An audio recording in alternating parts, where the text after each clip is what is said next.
In the heart of ancient Persia, beneath the shadow of a sacred mountain, a city was built not for mortals, but for memory.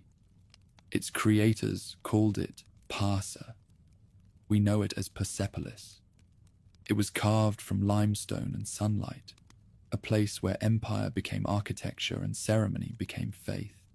Here, kings once spoke to gods in the language of order, and the world answered in tribute. This is not the story of ruin. From empire to ash, from myth to rediscovery, this is the journey of the city that taught the world how beauty survives oblivion. They said no one could unite the Persians. Too many tribes, too many loyalties to mountain and clan, too many memories of feuds older than their own kings. No one noticed when the balance of the world began to shift. There was no comet, no divine omen above the mountains of Persia, only a man who refused to remain small. In the middle of the 6th century before Christ, Cyrus, son of Cambyses, stepped out from a cluster of hill tribes and began to imagine something that had never existed. A single empire drawn from 100 tongues and loyalties. The world around him, Media, Lydia, Babylon, was rich and old, but exhausted. Kingdoms ruled by inheritance, not vision. Cyrus was not the strongest of them, nor the richest, but he was the first to see beyond the next victory. Persia then was a patchwork of names. Pasargadae, Marafi, Maspai, Sagarti, Pantialai, Derusiai. Tribes of herders and riders who shared blood only in myth and quarrels. They fought one another, traded one another, sometimes forgot they were even neighbors. To unite them was absurd, and yet Cyrus did. He bound them not by threats, but by a kind of pact, that loyalty to one another could bring security none had ever known. The alliance began as a whisper, agreements sealed by handshakes and feasts, but it hardened into order. Out of it came a kingdom with discipline, a people who called themselves the Persians. They were not chosen by the gods. They were chosen by circumstance, by the man who convinced them they could be more than their mountains. Cyrus's first campaign was against his grandfather, Astyages, king of the Medes. It was a rebellion that should have ended in his death. Instead, when the two armies met, the Median ranks broke, not under force, but through sympathy. Many of Astyages' soldiers turned their spears, unwilling to die for a weary despot. The fall of Media was not a massacre, but a transfusion. The blood of the old kingdom flowed into the new. That victory revealed what would make Cyrus different. Where others conquered to plunder, he conquered to absorb. He kept the Median administrators, respected their customs, and ruled through persuasion as much as command. Every land he touched became another pillar of his growing design. From the north, his eyes turned west. There, Croesus of Lydia, famed for his gold, ruled behind high walls and the promise of divine favor. He was the richest man alive and thought himself untouchable. When the oracle of Delphi warned him that attacking Persia would destroy a great empire, he heard only what he wanted. He did destroy one. It just wasn't Cyrus's. At Thymbra, the Persian lines held against Lydian chariots. Croesus fled to Sardis, his capital, believing winter would save him. But Cyrus moved faster than winter. The city fell in days. And again, instead of vengeance, he offered clemency. Croesus lived, stripped of his throne, but not his dignity. From that moment, rumors spread that Cyrus was favored by all gods, not merely his own. East of Lydia lay the impossible prize, Babylon, the city of kings, whose walls were said to defy the sky. Its ruler, Nabonidus, had alienated priests and people alike, retreating into divine obsession. When Cyrus's forces reached the Euphrates in 539 BC, the great city opened its gates. Not a siege, not a sack, an entry. The Persians walked its processional road while the citizens watched in relief. Cyrus entered the temple of Marduk as a liberator, not a conqueror. His scribes recorded it on a clay cylinder, later buried beneath the walls. I restored to the gods the sanctuaries that had fallen to ruin. I returned the people to their homes. The language was deliberate. It spoke to Babylonians, to Jews, to every subject who feared a stranger's rule. It said, "Your gods are safe with me." From Babylon to the Indus, from Sardis to Sogdia, the empire spread like a careful breath, each conquest folded into administration. Gold flowed through Persian hands, but so did information. Couriers rode from one end of the realm to the other, carrying sealed tablets, orders, and reports. The empire was not yet perfected, that would come later, but its spine had formed. A network, a rhythm, a faith in structure. In those years, Cyrus began to shape something subtler than power. He built at Pasargadae, not a fortress, but a gardened capital, open to the plain. Its terraces blended styles from every land he had taken. Babylonian columns, Median layouts, Lydian ornamentation. It was less a city than an argument. That beauty itself could be imperial. This vision would outlive him. It would evolve into the perfection his descendants would carve into the stone terraces of Persepolis. Cyrus ruled not through spectacle, but through predictability. He understood that an empire survives only when its people can expect tomorrow to resemble today. He reformed tribute systems, standardized coinage, and respected local laws. To many, he became not a conqueror, but a stabilizer, the man who ended uncertainty. Even those who had fought him began to see Persian rule as the lesser chaos. His death came far from the heartland, in the east, on campaign among restless tribes who refused submission. There was no triumphal procession back to the capital, no vast pyre, only a return of his body to Pasargadae. His tomb stood on a simple stone base, gabled like a shepherd's house. When the Greek Aryan visited centuries later, he claimed the inscription once read, "O man, whoever you are, I am Cyrus, who founded the empire of the Persians. Do not begrudge me this earth that covers my body. It suited him. No marble excess, no divine boast, just endurance." After his death, the empire did not unravel. The administration he had built kept moving. Letters dispatched, governors obeying, taxes recorded. His son, Cambyses, would take Egypt. Others would extend Persian rule even farther. But the pattern remained his. A balance between order and mercy, between the sword and the scribe. In the courtyards of Pasargadae, where artisans still cut stone for unfinished halls, the workers said the king's voice could be heard when the wind crossed the hills. They meant it as a blessing. A man who had turned tribes into a nation should not vanish so easily. And in those same valleys, long after his body was sealed in its tomb, new architects began to dream. A city larger, higher, and more enduring than any before. Not a capital of men, but of meaning. What Cyrus began in mortar, others would complete in marble. And when Cyrus fell, the empire did not crumble, but it did tremble. His son Cambyses marched into Egypt, triumphant and unpredictable. Far behind him, the machinery of government began to creak. The nobles whispered, the satraps hesitated, and in the vacuum, left by conquest, ambition grew teeth. Out of this uncertainty stepped a man whose name would redefine kingship. Darius, son of Hystaspes, a lesser prince of the Achaemenid line who claimed, with startling conviction, that the gods themselves had chosen him. He was not the natural heir. His rise began in conspiracy, forged in a moment when the empire seemed adrift.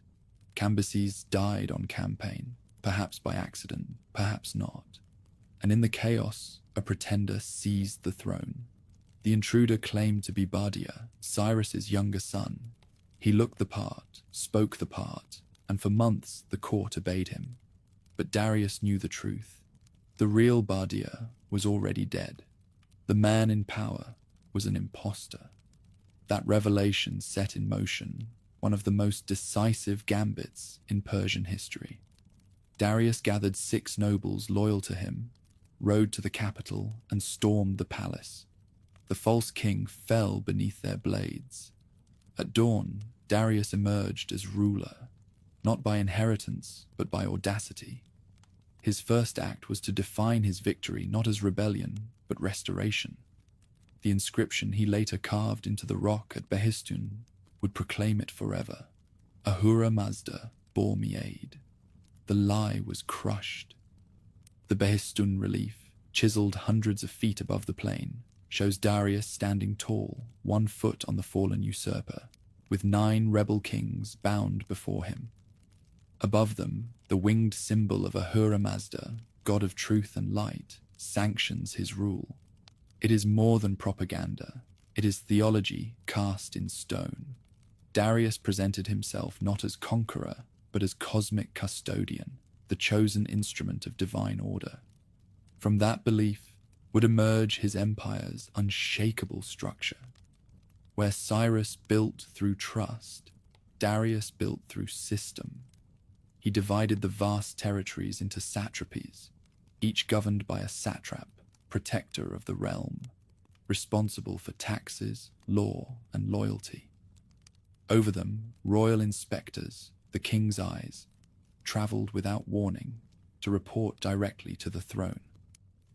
The new monarch knew that bureaucracy was more reliable than blood. Kinship could rebel, paperwork could not. He standardized coinage, the Daric, stamped in gold with his image, and opened a royal highway that stitched the empire together from Sardis to Susa, nearly 1,700 miles of guarded road and rest stations. Couriers could carry messages faster than any army could march.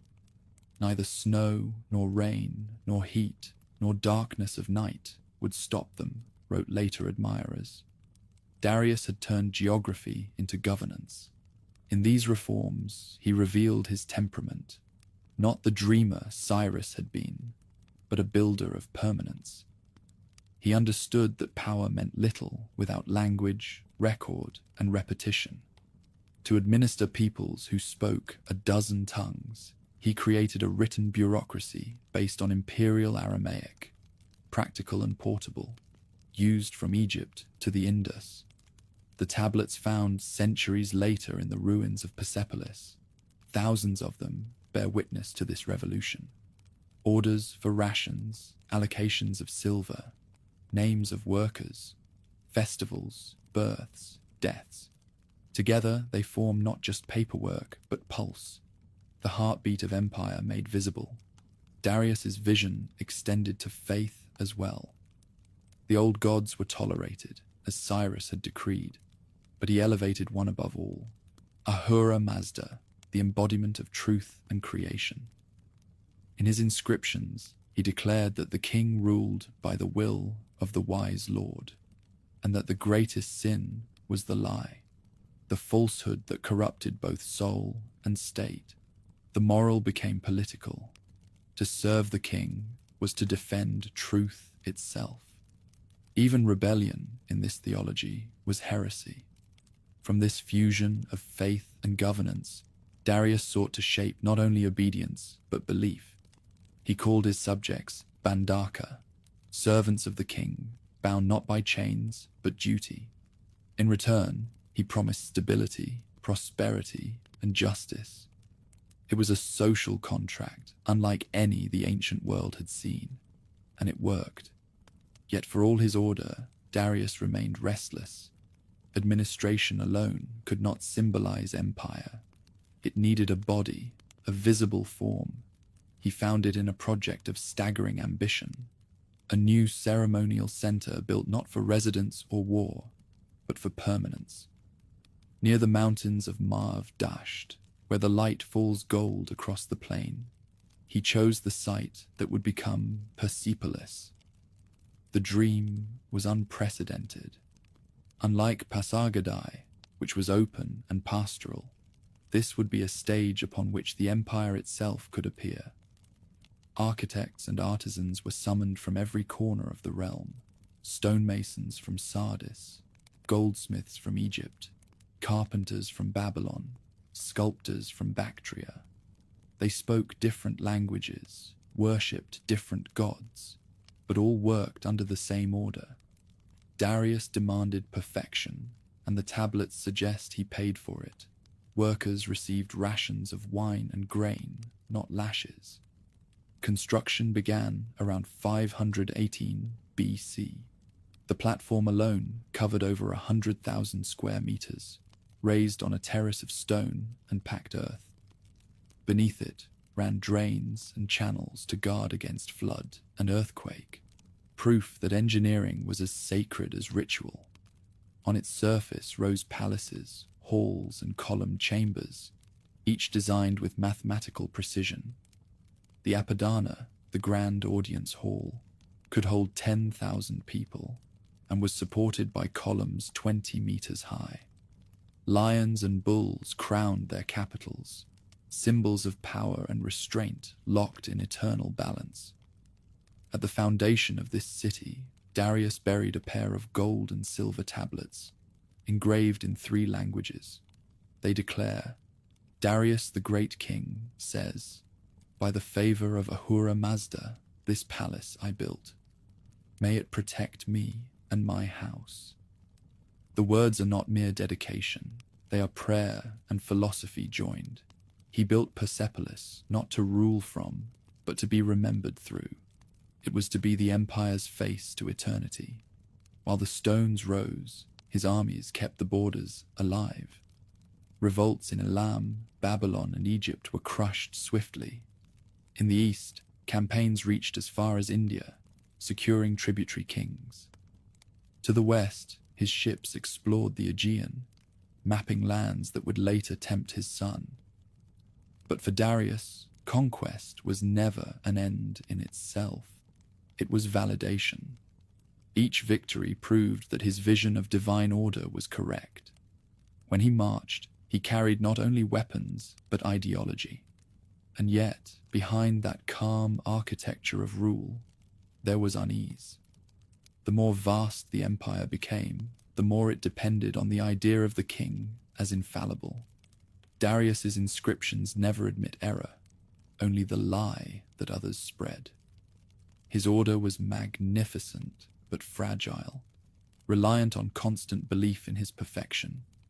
Perhaps he knew this. Perhaps that is why he built so much stone, to make permanent what human loyalty could never fully guarantee. He died in 486 BC, leaving behind a realm that stretched from the Nile to the Oxus, from the Aegean to the mountains of India. His tomb at Naqsh-e-Rustam, carved high into the cliff face, shows him standing on a platform upheld by the peoples of the world, each nation rendered in miniature, lifting the weight of empire. It is an image of absolute harmony and absolute dependence. When they sealed his tomb, the workers carved one final inscription: "May Ahura Mazda protect this kingdom which I have built." Beneath those words, the light of the setting sun crossed the valley, glinting on the unfinished stones of Persepolis. The city he had dreamed of was still rising. It would outlive him. When Darius the Great died, the stones were still being lifted. The plans lay half-drawn, the terraces only partly filled. The air above the plain alive with the rhythm of chisels. His dream did not end with him. It had already taken on a life of its own. Persepolis, the city that was not meant for daily rule but for eternal ceremony, was becoming real.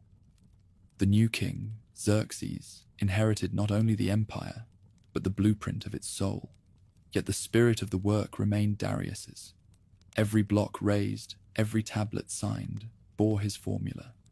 By the favor of Ahura Mazda, this I built. The laborers who continued the task may not have spoken his name aloud, but they worked within his logic. Order through creation, permanence through design. The site had been chosen with precision. At the foot of Ku'e Rahmat, the mountain of mercy, the ground spread wide and solid, open to the sun and the winds. Below it lay the plain of Marv dashed, watered by rivers and framed by mountains that shimmered blue in the distance. Here, far from the coastal humidity of Susa and the dust of Babylon, the king envisioned a sanctuary of stone, a place where the empire could gather itself and stand visible beneath heaven. To make a level surface for his vision, engineers filled the uneven ground with nearly 2 million cubic meters of earth and rock, forming a platform 14 meters high and larger than 100 city blocks. It was a foundation as symbolic as it was practical. Beneath its surface ran drains and channels carved with the same care as the palaces above, designed to guide water safely through centuries. The architects planned for time itself to pass without erosion. From this base rose stairways wide enough for processions, their steps shallow so that ambassadors could ascend in calm, unbroken movement. Nothing about Persepolis was hurried. It was meant to impress not with height, but with harmony. Those who climbed would rise not to the king alone, but into an idea. The workforce that built it came from every horizon. The Persepolis fortification tablets, buried for millennia and later found in the ruins, record their names. Stonemasons from Sardis, brickmakers from Babylon, woodcutters from Carmania, artisans from Egypt and Bactria. They were not slaves. Each received rations of grain, wine, and oil, carefully measured and sealed with official marks. Some even traveled with families. The tablets note women, administrators, foremen, accountants, proof that the empire's daily life was not ruled by chains, but by contracts. The stone itself came from the flanks of Ku'e Rahmat. Enormous blocks, some weighing more than 60 tons, were cut directly from the mountain and dragged to the site on sledges greased with oil. Teams of oxen and men moved them in rhythm, guided by shouted chants. At each placement, wooden beams were inserted between stones, a simple technique that would let the structure breathe during earthquakes. Even in that, the builders planned for endurance. It was during these years that the Apadana, the grand audience hall, began to rise. Its columns, 20 meters high, were shaped from single shafts of limestone and topped with double-headed bulls whose serene faces looked outward over the plain. When light struck their horns at dawn, the stone seemed to glow. Beneath that canopy of beasts and light, the empire would perform its most sacred ritual, the presentation of tribute during the New Year festival, when nations came to renew their loyalty. On the stairways of the Apadana, sculptors carved the procession that still defines Persepolis today. One by one, 23 subject peoples advanced toward the throne. Lydians bearing golden bowls, Egyptians carrying ivory tusks, Indians bringing gold dust in baskets of woven reeds, Bactrians leading a camel, Ethiopians with elephant ivory and okapi hides. Each delegation is distinct, different clothing, hairstyles, and gifts, but they move in perfect rhythm, heads held high, not bowed. This was no triumphal parade. It was harmony made visible. The message was deliberate. In Darius's vision, diversity was not disorder. Every land, every tongue, had a place within the circle of order, Kshatra, the divine dominion. To appear on those walls was to be part of the world's balance. Behind the ceremony lay the relentless order of the scribes. Clay documents tracked everything, from rations to travel permissions. A carpenter journeying from Susa to Persepolis received a tablet authorizing his provisions along the way. The empire's roads, the same ones Darius had built, fed the construction site like arteries. What appeared to be chaos, languages, faces, crafts, was in truth a single breathing organism. As years passed, Persepolis began to develop its distinct rhythm. At sunrise, the mountain threw its shadow across the terrace. By noon, the light fell full upon the walls, tracing every carved robe and hand with fire. The air filled with the clang of chisels, the calls of overseers, the creak of pulleys. By evening, smoke rose from kitchens feeding thousands. What was once a plain had become a hive, a city not for living, but for becoming. Even in its unfinished state, the design revealed a subtle geometry. The palaces were arranged not by convenience, but by ceremony. Each doorway aligned with another, each hall framed by views of terraces or distant hills. The Gate of All Nations, later completed under Xerxes, marked the entrance where envoys would dismount and begin their formal approach. Beyond it lay the throne hall, its pillars carved with lions overpowering bulls, the eternal struggle of light against darkness, order against chaos. That motif repeated everywhere, in reliefs, in painted tiles, even in the rhythm of the steps. The symbolism was never merely decoration, it was language. The empire spoke in stone, declaring that power rested on the triumph of harmony over conflict. As decades went on, craftsmen left their marks on hidden surfaces, names scratched in Elamite, Aramaic, Greek. They did not expect to be remembered. Yet through them, the city gained a quiet intimacy. Beneath its grandeur lay the fingerprints of thousands. Persepolis was not the work of one ruler's vanity, but of collective precision, a communion of effort across generations. When Xerxes finally stood upon the completed terrace and looked out across the plain, the empire reflected itself back to him. Behind him, reliefs of his father. Before him, the nations assembled in orderly ascent. In that moment, Persepolis became more than architecture. It became ritual embodied. The king did not merely receive tribute there. He enacted creation, the renewal of cosmic order under the gaze of Ahura Mazda. Still, no structure is ever complete. Even as the halls reached perfection, the edges remained restless. Some reliefs were left half-carved, their outlines still visible, as though waiting for a future that never arrived. Scholars would later debate why. Perhaps the artisans were reassigned, perhaps rituals changed, perhaps the king lost interest. But in their unfinished state, those blank panels lend the city a strange vitality, as if it still listens for the next command. By the time the last scaffolds came down, Persepolis had already outlived its maker's intent.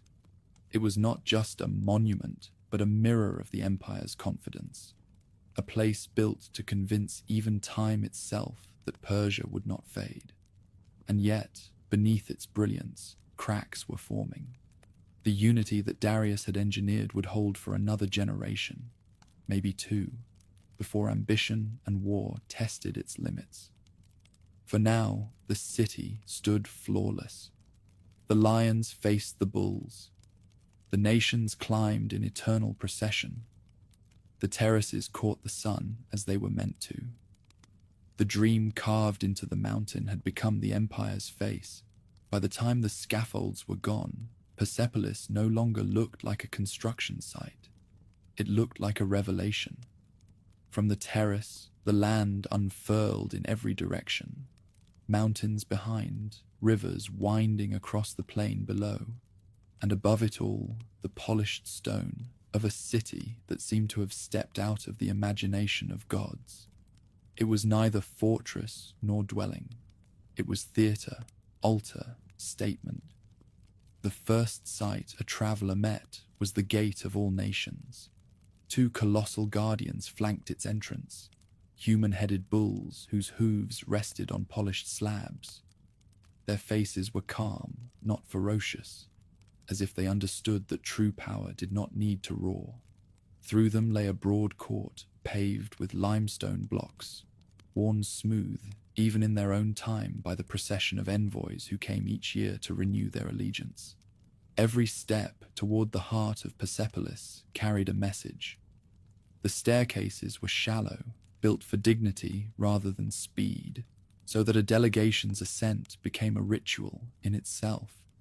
The stone beneath one's feet still holds the chisel marks, faint but deliberate, as if the builders wanted even the smallest surface to speak of craft.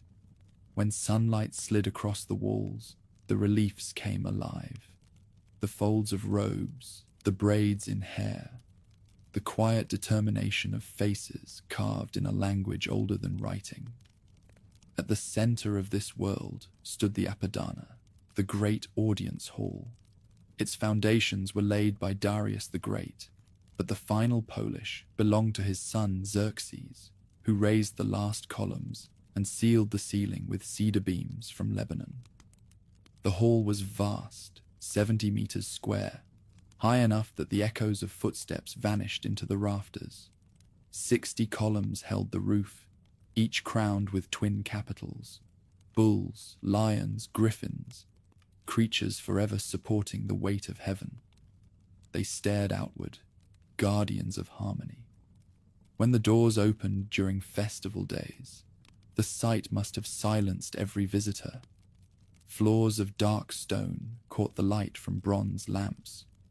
Walls once painted in deep blues and ochres glimmered with scenes of kings and courtiers. In the center stood a golden throne upon a stepped platform, its legs shaped like lion paws, its back engraved with the winged symbol of Ahura Mazda.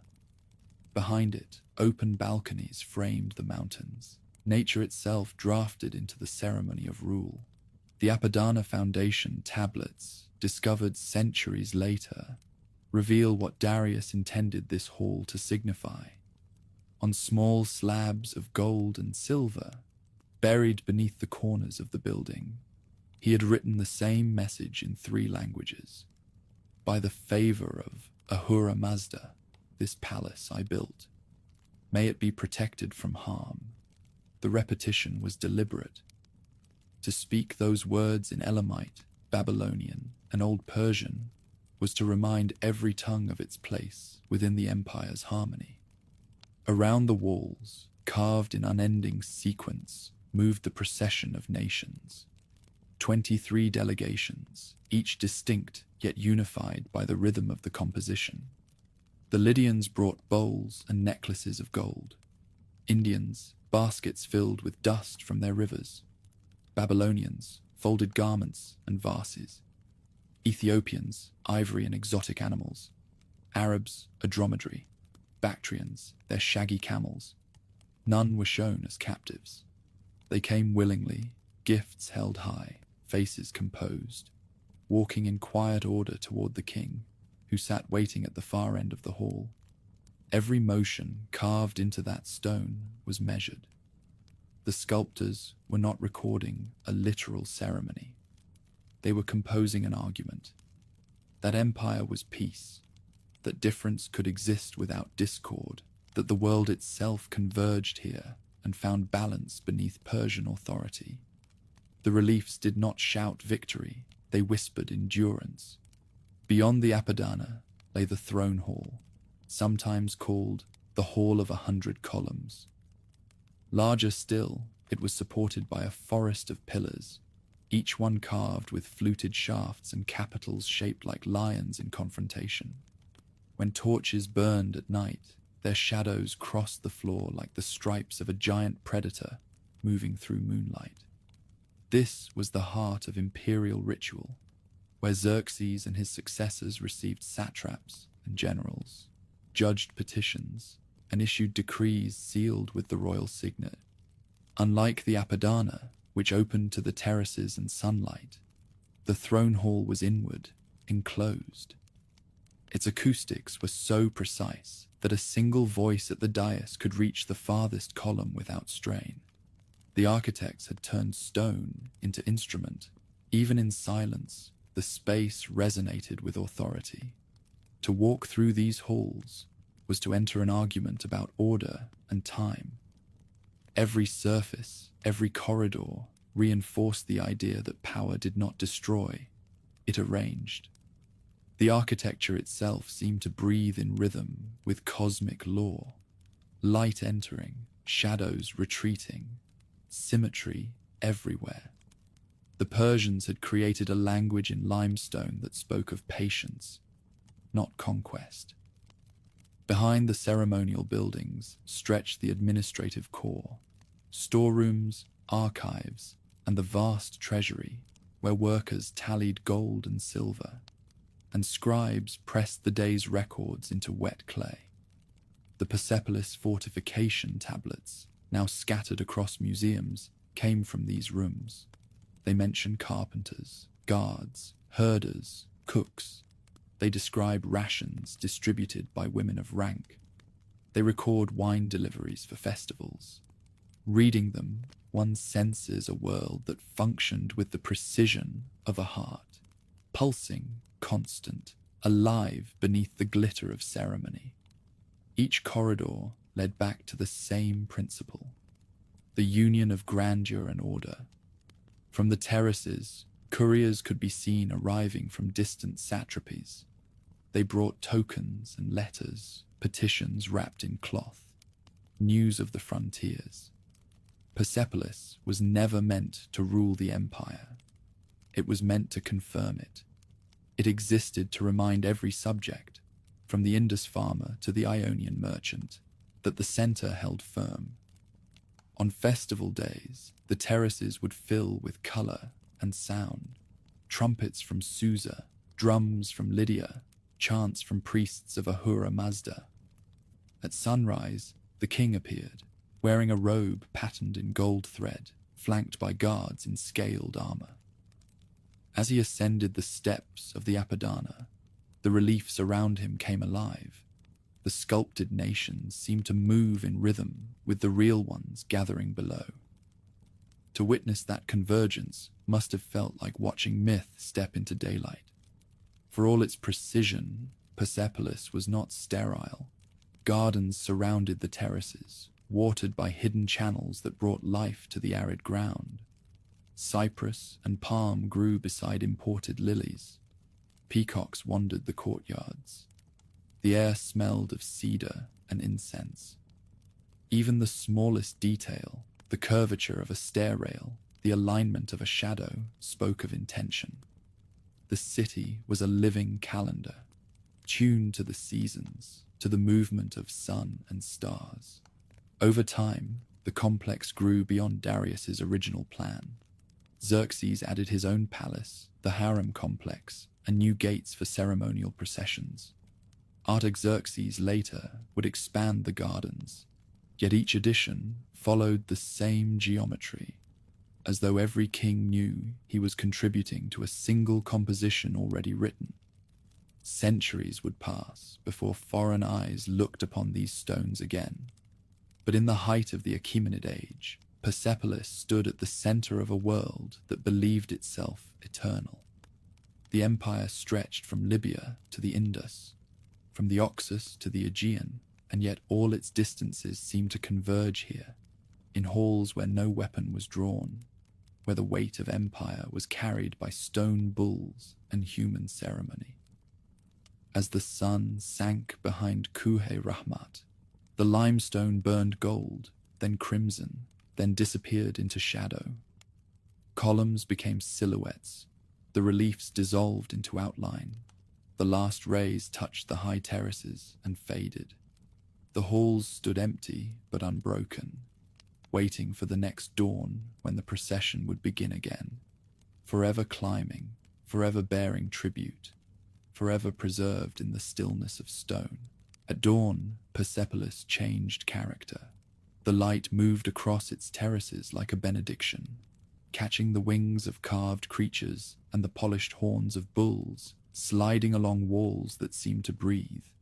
To an envoy arriving from the far reaches of the empire, this was not merely a palace. It was revelation made of stone. The city spoke in silence, and every surface carried a message. Nothing at Persepolis existed for decoration alone. The reliefs, the columns, the endless repetition of lions and bulls, all belonged to a system of symbols through which the Persians expressed their understanding of order and the world's balance. The lion devouring the bull, carved again and again across doorways and thresholds, was more than art. It was the eternal rhythm of creation and renewal, the triumph of light over darkness, spring over winter, day over night. It mirrored the cycles of the year, the ceaseless victory of life over decline. When the lion sank its teeth into the bull's flank, it was not violence. It was harmony, disguised as struggle. Inside the great halls, other patterns told the same truth. Palm trees and lotus flowers, sculpted or painted, repeated across capitals and friezes. Each motif came from a different land. The palm from Mesopotamia, the lotus from Egypt. But together, they formed a universal language of prosperity. Darius's architects had translated diversity into ornament, showing that every culture the empire contained could find its echo here. During the sacred Nowruz festival, when the new year began at the spring equinox, Persepolis came fully alive. The tablets found in its archives mention increased wine rations, distributions of grain, and feasts that lasted for days. Delegations from across the empire gathered at the foot of the terrace, waiting to ascend the stairways that led to the Apodana. Trumpets sounded from the courtyard. Incense rose from braziers. The air smelled of myrrh and warm bread. The king, dressed in embroidered robes, appeared beneath the carved bulls of the colonnade, surrounded by priests and nobles. It was not a spectacle of conquest, but of renewal. Each Nowruz, the empire reaffirmed itself as part of the divine order. Asha, the truth that sustains all creation. The king was not worshipped as a god, but served as the mediator between mankind and the wise lord, Ahura Mazda. To him and through him, the empire offered gratitude for the passing of darkness and the return of light. The ritual processions reflected this belief. The envoys did not kneel or prostrate themselves. They stepped forward, gifts held high, their expressions calm and dignified. In that gesture lay the essence of Achaemenid ideology: obedience without humiliation, hierarchy without degradation. The king's authority was absolute, yet his subjects were portrayed as willing participants in the order of the world. It was propaganda refined to theology. From the Persepolis fortification tablets, archaeologists later learned that even religion at Persepolis was multifaceted. Offerings were made not only to Ahura Mazda, but also to Mithra, guardian of covenants, to Anahita, the goddess of waters and fertility, and to older Elamite deities whose names had not yet faded. The empire's faith was not uniform, but inclusive, a pantheon of local devotions unified by the idea that truth and creation were one. Within the so-called harem inscriptions, Xerxes himself described his divine appointment. By the favor of Ahura Mazda, I am king.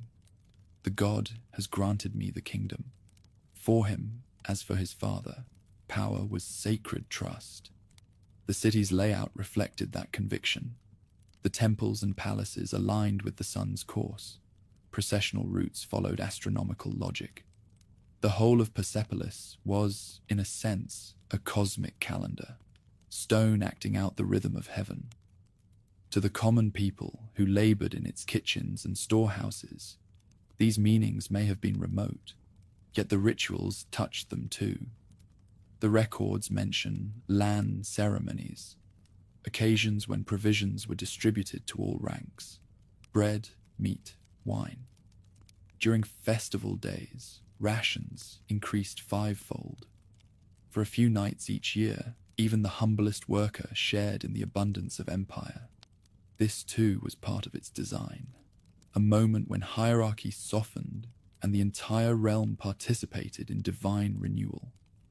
Among the most curious features of Persepolis are the unfinished reliefs, blank panels where outlines remain, but the chisels never cut deeper.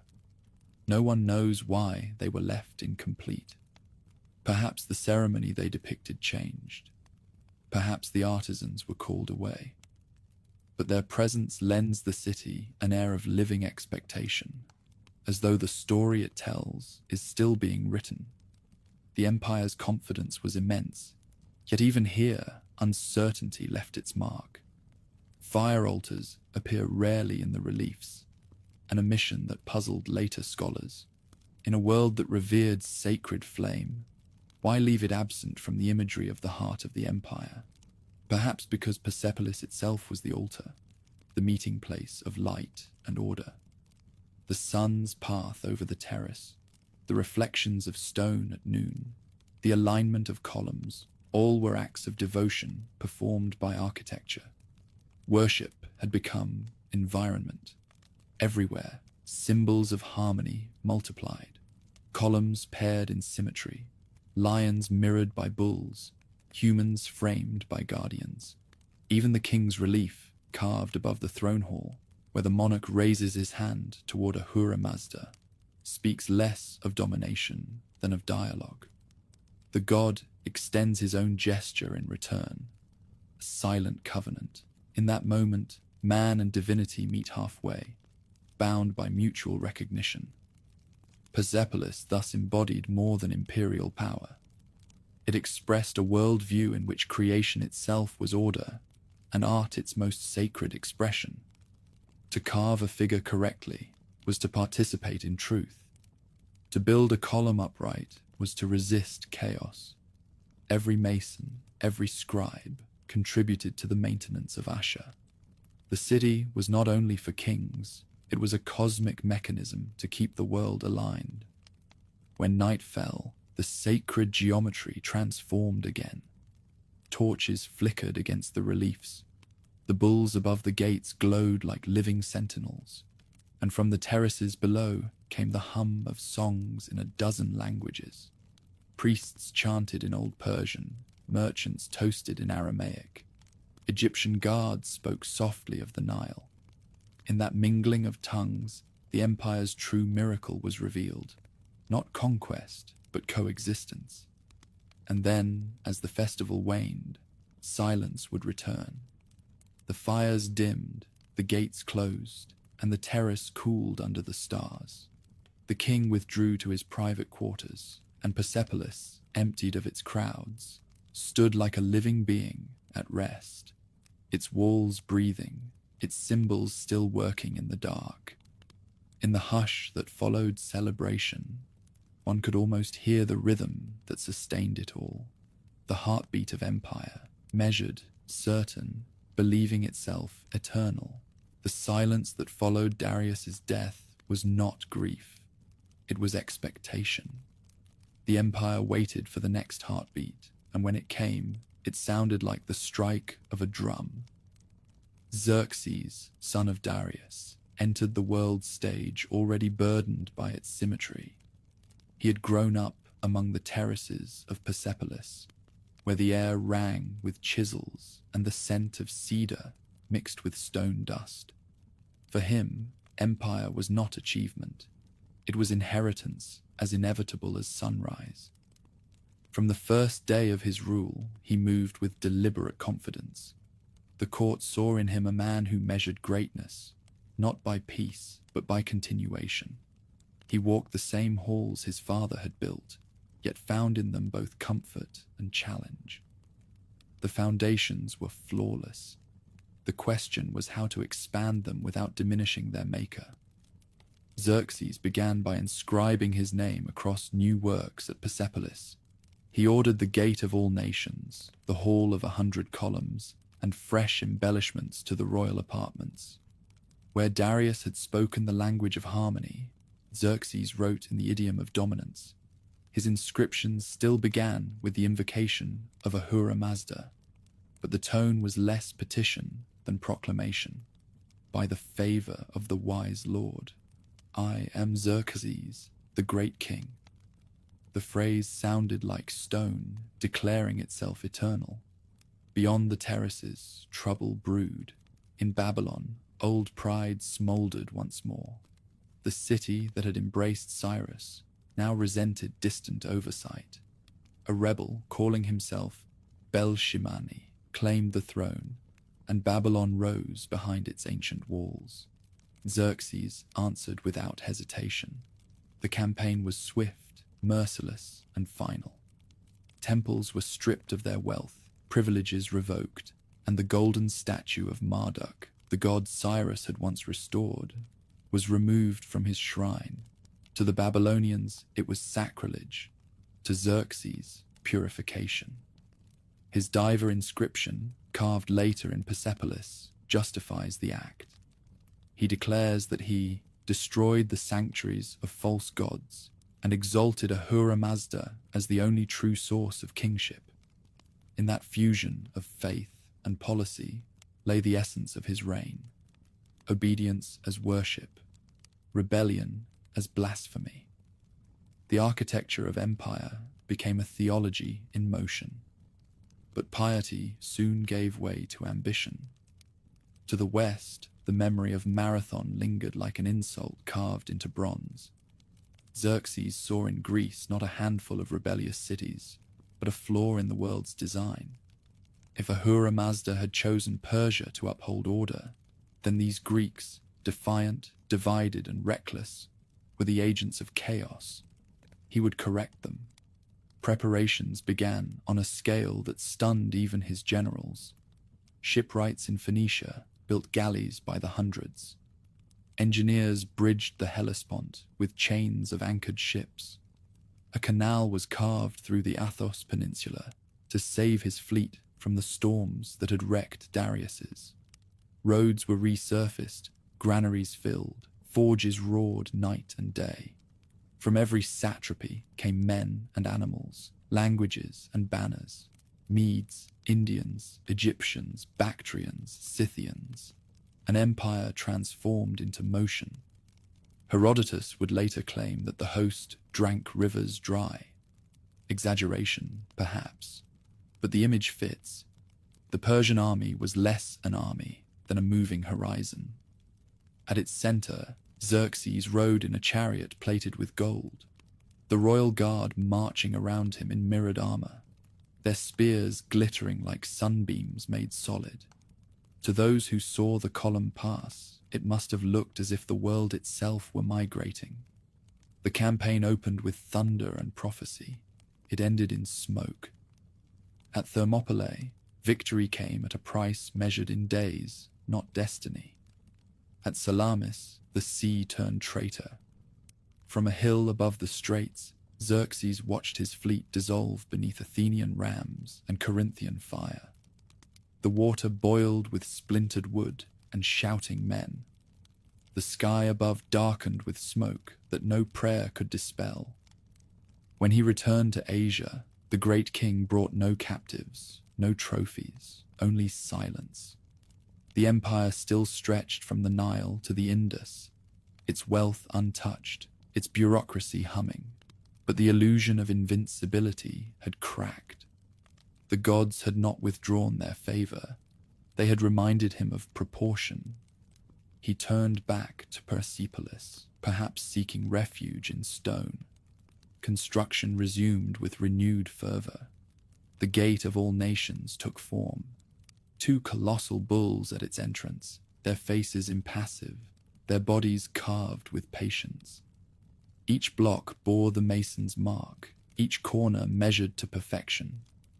On its walls, Xerxes left his warning: "May Ahura Mazda protect this work from those who would deface it." It was not merely piety, it was defiance. The man who had seen the Aegean swallow his fleet now sought to anchor his name in rock. Within the treasury, scribes kept the rhythm of empire. The tablets from these years list payments to artisans, compensations for deaths, rations of wine and barley. The empire functioned like a machine that refused to acknowledge defeat. A builder crushed by a falling stone would have his family compensated in grain. A courier killed on the road would be replaced before sunset. Even mortality was entered into the ledger, measured and resolved. Yet victory on parchment could not erase failure at sea. Poets at court began to speak of fate, of the wheel that raises and lowers kings. Xerxes' decrees grew longer, his inscriptions more fervent, as if faith could outshout uncertainty. Beneath the marble calm of Persepolis, doubt took root. He spent more time within the private palaces, the complex later misnamed the harem, where walls were painted in blue and ochre and corridors muffled sound. Here, scribes copied royal correspondence. Ministers debated grain levies and revolts. It was administrative rather than sensual space. Yet stories later whispered that this was where the king met his end. Some claimed assassination by a courtier named Artabanus, others a plot involving his sons. The truth remains buried beneath layers of plaster, but the architecture records the interruption. Rooms abruptly sealed, corridors unfinished, a design halted mid-gesture, Persepolis marking in stone what the chronicles leave vague. After his death, the empire endured through habit. Governors still sent tribute, inspectors still rode the royal roads. The system his father had built was too intricate to fail overnight. But the tone changed. The moral certainty that had once wrapped Persian rule began to loosen. Kings would still speak of Ahura Mazda, but less as partner, more as justification. Power remained absolute, faith administrative. Even so, Persepolis flourished. The terraces gleamed under the sun. The bulls guarded the gates. The reliefs of the nations marched forever upward in frozen obedience. To the artisans who maintained them, the empire still seemed eternal. They could not hear the distant echo of ships breaking in the Aegean, or sense that the perfection surrounding them was already a monument to fragility. Centuries later, conquerors from the West would enter these same gates, marvel at their precision and misunderstand their purpose. But that belongs to another story. In Xerxes' day, the empire still glittered beneath its crown of fire, brilliant, unbroken, and unaware of the fissures spreading quietly beneath its foundations. After Xerxes was gone, Persepolis remained exactly as he had left it, serene, immense, and curiously self-possessed. The bulls at the gates still faced east, the lions still held the bulls in their frozen grip, and the carved nations continued their endless climb toward the throne. The empire had lost its voice, yet the city kept speaking in stone. Ruling from those terraces now fell to his successors, but the machinery of the realm barely paused. Couriers still thundered down the royal road. Scribes still pressed symbols into clay. The priests still measured prayers by the sun. To live in Persepolis during those years was to inhabit rhythm rather than change. The pulse of the empire had outlasted its kings. From the lower plain, approaching envoys saw the same spectacle their ancestors had seen under Darius and Xerxes. Stairways gleaming in light, reliefs alive with nations, and guards in polished armor, motionless as statues. Yet within the gates, the atmosphere had softened. The empire was older now, less exultant in its perfection, more careful in its continuance. Power had become tradition, and tradition its own kind of rule. Inside the walls, life unfolded with precision, bordering on ritual. Messengers arrived from every province. Armenian riders with snow still clinging to their cloaks, Bactrian couriers smelling of camel dust, Greek interpreters wrapped in wool. Their reports filled the archives. Tallies of grain, shipments of lapis, complaints from distant satraps. The fortification tablets recorded it all, an ocean of order pressed into clay. Among the names appear women who managed estates and oversaw laborers. The most prominent was Erdabama, a noble administrator whose seal carried the emblem of a flower in bloom. Her accounts mention thousands of workers across fields, vineyards, and textile houses. She assigned wages in silver, grain, or wine. She appointed overseers, approved festivals, and corresponded directly with the royal treasurer.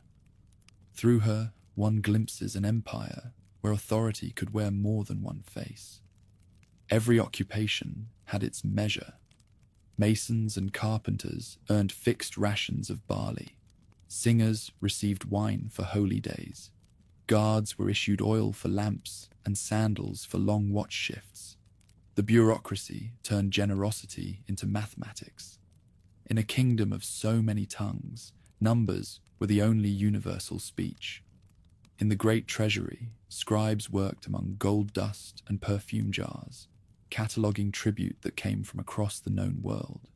Babylon sent woven linen. Egypt sent ivory. India sent precious woods and spices. Even the distant satrapies along the Oxus Valley contributed. Horses, turquoise, mountain wool. The halls smelled of beeswax, cedar, and ink. Each package was weighed, recorded, sealed with a cylinder engraved with the king's name. The courtyards beyond the offices were less formal. Traders lingered with their beasts. Soldiers swapped stories in half a dozen languages. Musicians rehearsed beneath shaded colonnades. The empire's diversity was most visible in these pauses, in the laughter of men who might have once faced each other across battlefields. At Persepolis, conflict became coexistence. When festivals approached, the city changed tempo. Preparations for Nowruz, the new year, began weeks ahead. Bakers ground extra flour. Wine presses worked without rest. Artisans polished gifts intended for royal ceremonies. The terraces, normally austere, turned theatrical. Banners fluttering, incense burning, bronze lamps gleaming against the dusk. Envoys assembled at the base of the stairways, their garments bright with embroidery and dust from travel. Each knew his place in the procession, rehearsed until movement itself became a form of worship. At sunrise, trumpets sounded from the upper platform. Priests intoned hymns to Ahura Mazda, invoking light to cleanse the old year. Then the delegations began their ascent. Lydians with golden bowls, Ethiopians with ivory tusks, Indians carrying baskets of gold dust, Arabs leading camels, Bactrians bringing wool and horses. They climbed in silence, flanked by guards whose armor caught the morning sun. The living mirrored the carvings beside them. At the summit waited the king, seated beneath a canopy, supported by sculpted griffins. The audience was formal, yet strangely humane. No one prostrated, no chains clinked. Each envoy offered his gift, spoke his words of loyalty through an interpreter, and stepped aside. The order of nations was reaffirmed not by conquest, but by ceremony. The reliefs on the walls were prophecy made perpetual. Beyond the rituals, court life had its quieter rhythms. In the evenings, the gardens below the terraces filled with voices, courtiers strolling beneath cypress and palm, children chasing fireflies between the irrigation channels. The empire's architects had learned to shape not only stone, but water. Hidden conduits cooled the courtyards and kept the lilies blooming even in heat. From the kitchens drifted the smell of honey cakes and roasted lamb. Somewhere, musicians tuned lyres to ancient modes. Inside the royal quarters, clerks tallied the day's reports. Some nights, the king himself, whether Xerxes' heir or a later descendant, would walk the colonnades alone, listening to the wind slide through the pillars. The reliefs around him seemed alive in torchlight, the carved faces shifting as the flames moved. It was said that the bulls guarding the gate of all nations glowed faintly at dusk, as if the sun had left a fragment of itself behind. Bureaucracy never slept. Even as musicians played, scribes counted.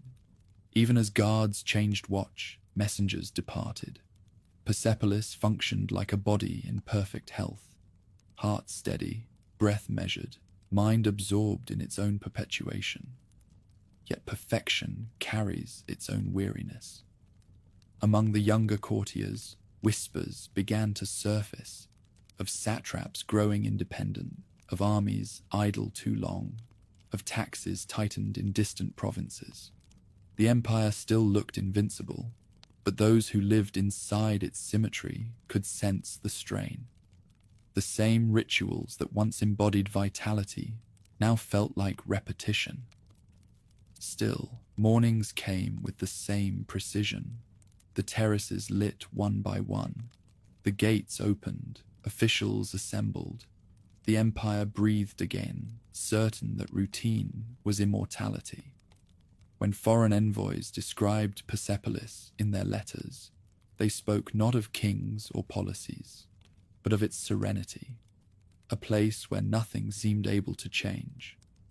For the artisans and scribes, that illusion was enough. They lived, married, raised children in the shadow of pillars taller than memory. They believed the empire's stone heart would outlast all of them, and perhaps, in a way, it has.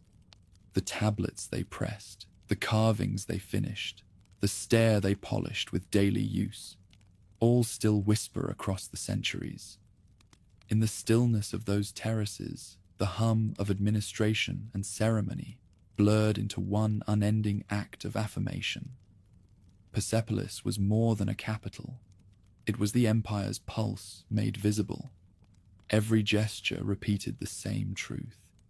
That order was sacred, and that to maintain it was to keep the world alive.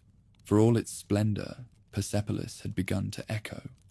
The courtyards still filled with light, the ceremonies still moved in practiced order, but something beneath the marble calm had shifted. The empire was still whole, yet it no longer breathed with the same confidence. The rhythm of governance continued, rations counted, taxes sealed, reports dispatched. But the faith that once bound these acts together had grown thin. What had been harmony under Darius and conviction under Xerxes was turning into habit. The kings who followed inherited the machinery, but not the certainty. They still invoked Ahura Mazda, but their prayers sounded more administrative than divine. From Susa to Sardis, governors acted with increasing independence, interpreting royal decrees as suggestions rather than commands. The empire, once united by purpose, was learning to function through inertia. Within the walls of Persepolis, that change was almost invisible. The terraces gleamed, the bulls stood firm, the scribes kept writing. But those who lived close to the throne could feel the tension building, a weight pressing through the silence between ceremonies. There were too many hands on the levers of power, and none strong enough to hold them all steady. When Artaxerxes I ascended the throne, the scars of earlier conspiracies still lingered. His father, Xerxes, had been murdered inside his own palace. Whether by a trusted courtier or his own son remained uncertain. The story was whispered but never written, a wound covered by ceremony. Artaxerxes ruled cautiously, balancing the rival factions that had once turned against each other in the shadowed halls of the harem. The architecture itself seemed to remember. Some chambers ended abruptly, where walls had been sealed. Corridors twisted without reason. Inscriptions broke off mid-line. What looked like design was really interruption. Persepolis, perfect on the outside, carried the scars of its own betrayals. Beyond its terraces, unrest flickered like sparks beneath a heavy lid. In Egypt, resentment toward Persian rule flared again. The satrap Achaemenes, a royal relative, held the province with brutal efficiency until an Egyptian revolt ended his life. Though the rebellion was crushed, the message was clear. Obedience had limits. Farther east, Elam, the old land whose language filled the fortification tablets, rose in brief defiance. Even Babylon, weary but unbroken, murmured of freedom. The administrative records from these decades grow uneven. Gaps appear in the archives. Payments delayed, ration lists incomplete. Archaeologists later found layers of ash in the treasury's upper levels, traces of fire that had nothing to do with conquest. Perhaps an accident, perhaps not. When power falters, even negligence can ignite ruin. Those who served in Persepolis learned to read danger, not from proclamations, but from silences. A cancelled audience, a sealed door, a new guard rotation, these were omens. The palace thrived on ritual, and every deviation carried meaning. Among the courtiers, rivalries multiplied. Some sought favor through devotion, others through cunning. The satraps of distant provinces, entrusted with both military and civil power, began to act as kings in miniature. They built estates, commanded armies, and ruled as if the royal court existed only to confirm what they had already decided. Tribute still arrived, but slower, sometimes lighter than expected. The heart of empire still beat, but its pulse had weakened. Meanwhile, the artisans continued their work as though nothing had changed. They repaired carvings, replaced weathered bricks, maintained the drainage channels that kept the terrace dry through the winter rains. The workers' tablets mentioned new supervisors, new names, evidence of continuity or perhaps of turnover caused by turmoil. To the men who swung hammers, politics was noise from above. What mattered was the stone before them. And yet, even they must have noticed the air had grown heavier. The court poets sensed it too. Their verses turned somber, praising not conquest or divine favor, but endurance itself. They wrote of time eroding memory, of empires preserved only by their stories. In that melancholy tone, one hears the first echo of decline, the awareness that even eternity needs maintenance. When Artaxerxes died, succession came uneasily. His sons quarreled, and blood was spilled within the very halls meant to symbolize order. For days, the palace stood still, its doors shut, its guards silent. No smoke rose from the kitchens. When the crisis passed and a new king was proclaimed, no announcement was carved into stone. The scribes had learned restraint. Not every victory deserved permanence. The treasury, once the empire's pulse, showed signs of disturbance. Reliefs were damaged in places where fire had scorched the limestone. Later restorations disguised the wounds, but not entirely. Beneath a layer of plaster, archaeologists found blackened stone, the residue of a blaze fierce enough to crack walls. The event left no inscription, only traces, a reminder that even the empire's most ordered space could host chaos. And yet, Persepolis endured. The bulls remained at their posts. The stairways still echoed with the steps of envoys. The terraces still held the sun. The empire's strength lay in its repetition, the stubborn belief that continuity was victory. Even rebellion, when suppressed, became another proof of control. The Persians were masters of adaptation.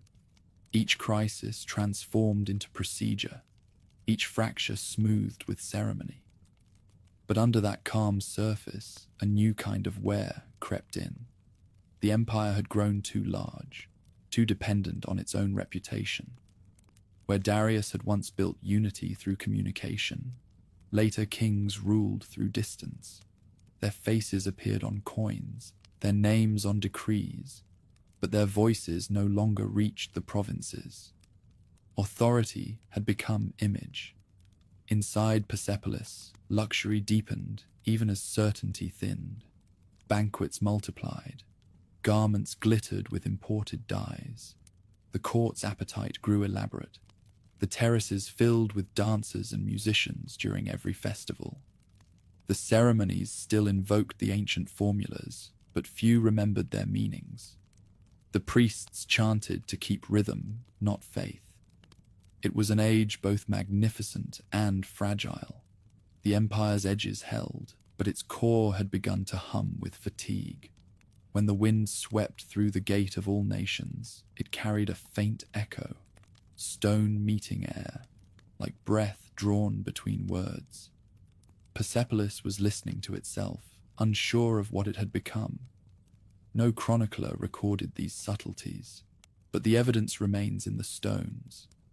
Some carvings were recut, older names replaced with newer ones, columns repaired with mismatched fragments. Even the drainage system, once flawless, shows later additions of rougher work. The city's perfection was being patched by practicality. Still, to the outside world, Persia appeared unassailable. Traders crossed its roads in safety. Foreign kings sent ambassadors draped in gifts. The spectacle endured because it had always endured. Persepolis stood as proof that time itself could be commanded, an illusion too grand to die easily. Night after night, the palace lights flickered against the mountains. From a distance, the glow seemed eternal, like a constellation fallen to earth. Up close, the oil burned low, and the wicks needed trimming. The empire was still alight, but every flame requires tending. By the 4th century before Christ, the empire had learned how to survive itself. After decades of conspiracies and sudden deaths, Artaxerxes II inherited a realm that was scarred, but still magnificent. To his courtiers, he appeared less a conqueror than a caretaker, a man born into too much history. Yet he reigned for more than 40 years, the longest of all the Achaemenid kings, and in that endurance he restored something close to faith. When he first appeared on the terraces of Persepolis, the crowd studied his face for signs of his father's temperament. They found instead a quieter authority. His gestures were deliberate, his words careful, his policies patient. He seemed to believe that if he simply kept the empire breathing, the gods would forgive its earlier violence. Across the mountains, new threats gathered. The Greek mercenaries returning from their eastern adventures, rebellious satraps swollen with local power, the restless kingdom of Sparta testing the western borders. Yet Artaxerxes did not answer them with reckless war. He preferred negotiation, bribery, and the slow erosion of his enemy's will. The empire's armies still marched, but more often their victories were bought rather than fought. Gold now served where iron once had. Persepolis reflected this tempered grandeur. Construction resumed, not to expand, but to refine. The palace of Artaxerxes II rose beside the older halls, smaller in scale but intricate in ornament. Its columns had slimmer shafts, its capitals softened with floral motifs, rather than bulls or lions. The new king favored elegance over awe. On foundation plaques written in 3 languages, he invoked Ahura Mazda, Mithra, and Anahita together, a subtle shift from the stern monotheism of his ancestors toward a broader, more inclusive faith. That blending of gods mirrored the empire's own need to reconcile its many souls. From Egypt to Bactria, the old provinces still obeyed, but obedience had become weary. Artaxerxes answered not with decrees, but with symbols. He restored shrines, sponsored festivals, and commissioned reliefs showing harmony instead of conquest. The imagery of victory gave way to scenes of offering, flowers instead of swords, open hands instead of chains. In the palace gardens, the Paradisa, whose name would become paradise in other tongues, artisans built terraces, watered by channels so precise that each tree cast its reflection in perfect stillness. Cypress, pomegranate, and imported date palms stood beside marble benches. The irrigation system drew water from mountain springs, carried through clay pipes that breathed faintly in the heat. Foreign envoys walked those paths in astonishment. Nowhere else in the world did nature appear so obedient. At night, musicians played in the courtyards, their melodies mingling Persian rhythm with Greek lyre and Egyptian flute. The empire no longer demanded uniformity. It displayed variety as proof of control. To rule so many peoples was to orchestrate difference. In this, Artaxerxes excelled. The Atu-Pa inscription, discovered centuries later, captures his temperament. By the grace of Ahura Mazda, Anahita, and Mithra, I built this palace. May it stand firm. May the gods protect my works. The triad of divine names was deliberate. It proclaimed that piety, like power, could adapt. Yet even adaptability has its price.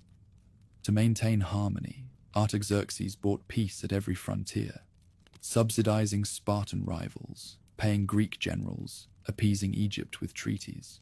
Gold flowed outward faster than it returned. The treasury at Persepolis still glittered, but its ledgers told another story. Reserves slowly diminishing, silver stretched thin by diplomacy. The fortification archive, in its last surviving tablets, reflects that strain. The handwriting changes, rougher and rushed. Rations are smaller, units fewer. One entry notes a payment in copper instead of silver. An ominous economy of substitution.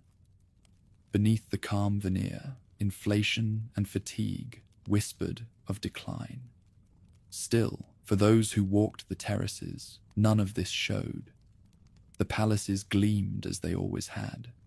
The columns of the Apadana caught the light. The reliefs of nations retained their poise.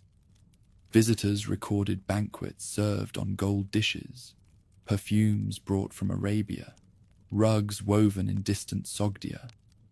Even the courtiers began to believe again in eternity. The king himself aged with measured grace. Chroniclers described him as thoughtful, superstitious, prone to mercy. When his generals rebelled in the west, he forgave some and exiled others, preferring reconciliation over spectacle. Yet mercy could not erase ambition. The satraps' revolt, a confederation of governors seeking autonomy, erupted mid-reign. For 6 years, Persia fought itself. Battles flickered from the Aegean coast to Mesopotamia. Artaxerxes prevailed only through persistence and bribery, but the cost was legitimacy. Once an empire begins to purchase loyalty, it confesses weakness. In Persepolis, however, the illusions held. New artisans were brought to maintain the buildings. Painters retouched fading pigments. Stonemasons recarved weathered figures. Each repair was an act of defiance against time. The terraces became a museum of memory, maintained by those who still believed in form, if not in faith.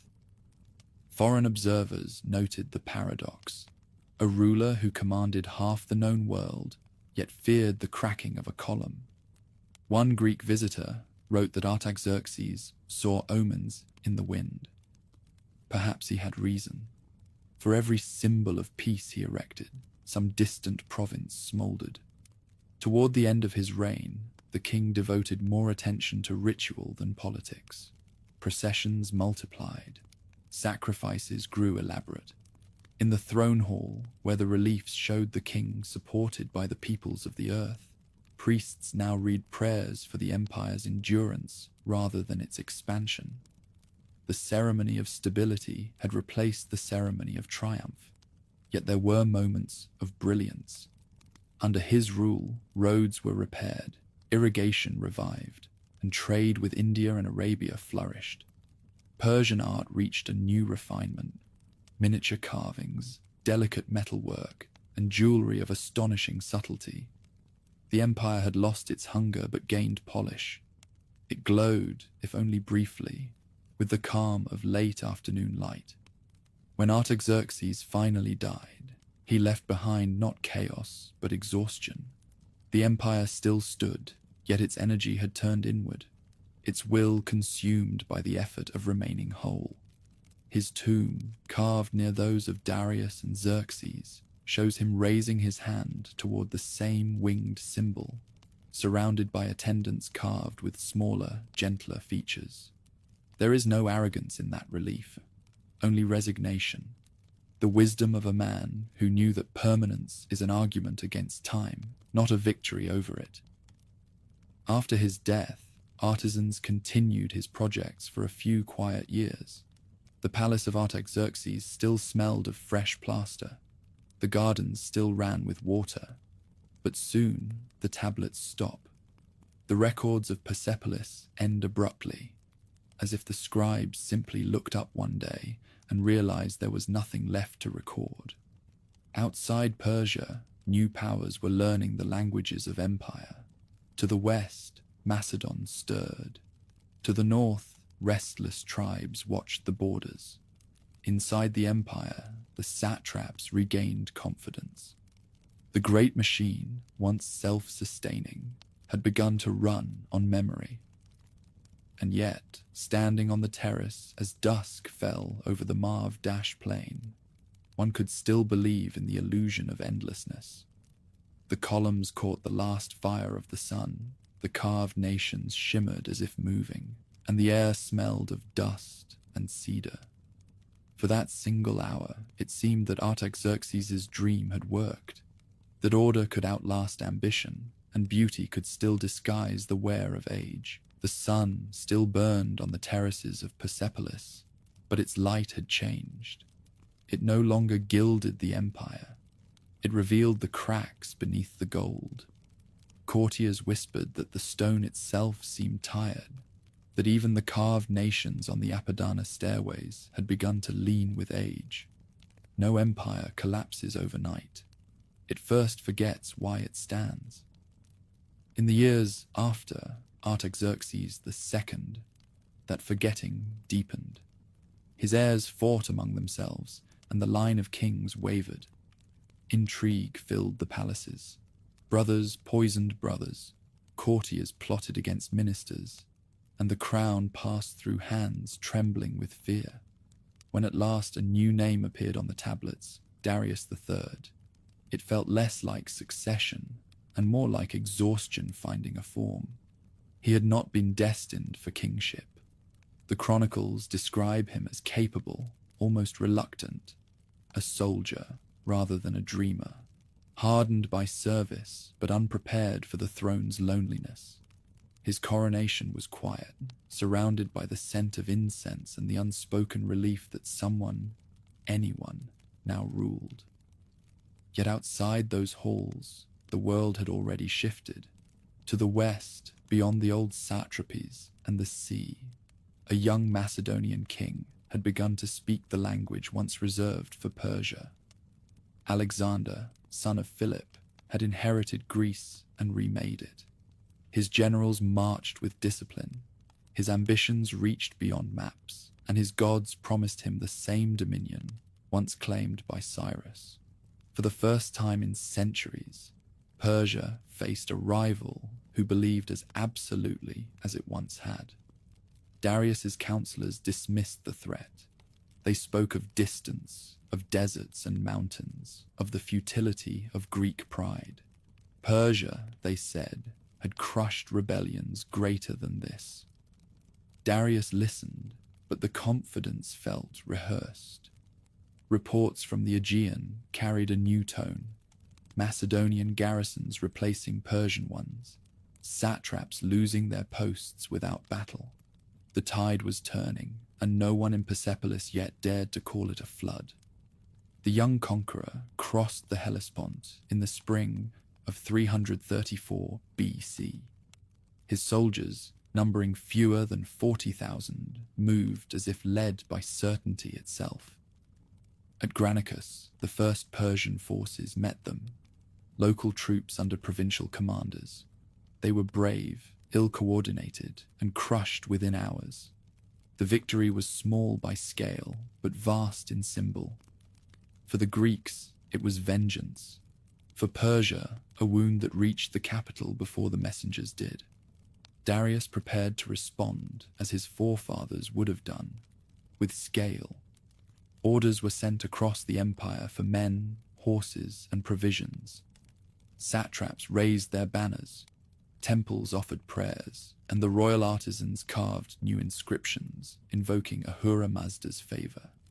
Yet the unity that had once made Persia unstoppable had frayed.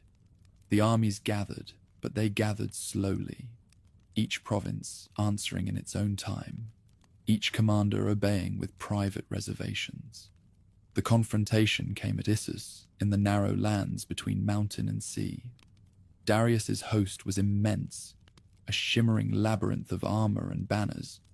He took his place at the center, high on a chariot of gold, surrounded by his household guard. The Macedonians advanced with silence and speed. The Persians fought as their ancestors had, honorably, expansively.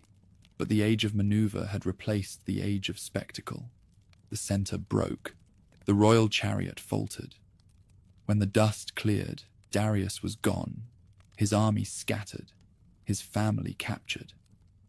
Persepolis received the news with disbelief.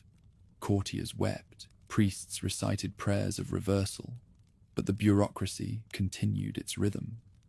The fortification tablets from these years show no sign of panic, only a tightening of records, as if the scribes hoped that careful accounting might summon stability.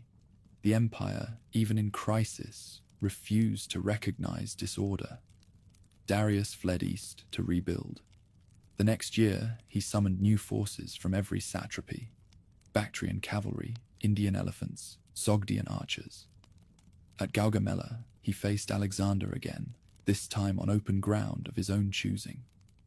The plain was swept clean for his chariots, the horizon lined with men. By dawn, the air already shimmered with heat. When the battle began, it was less a clash than a dissection. Alexander drove straight for the center, breaking the command chain faster than messages could cross it. Once more the great king turned to flight, and with him went the last illusion of Persian invincibility. The empire's body still lived, but its mind had died. In Babylon, gates opened to the invaders without resistance. Susa followed, then Persepolis, still untouched, still radiant beneath its mountain. There, the scribes wrote their final entries.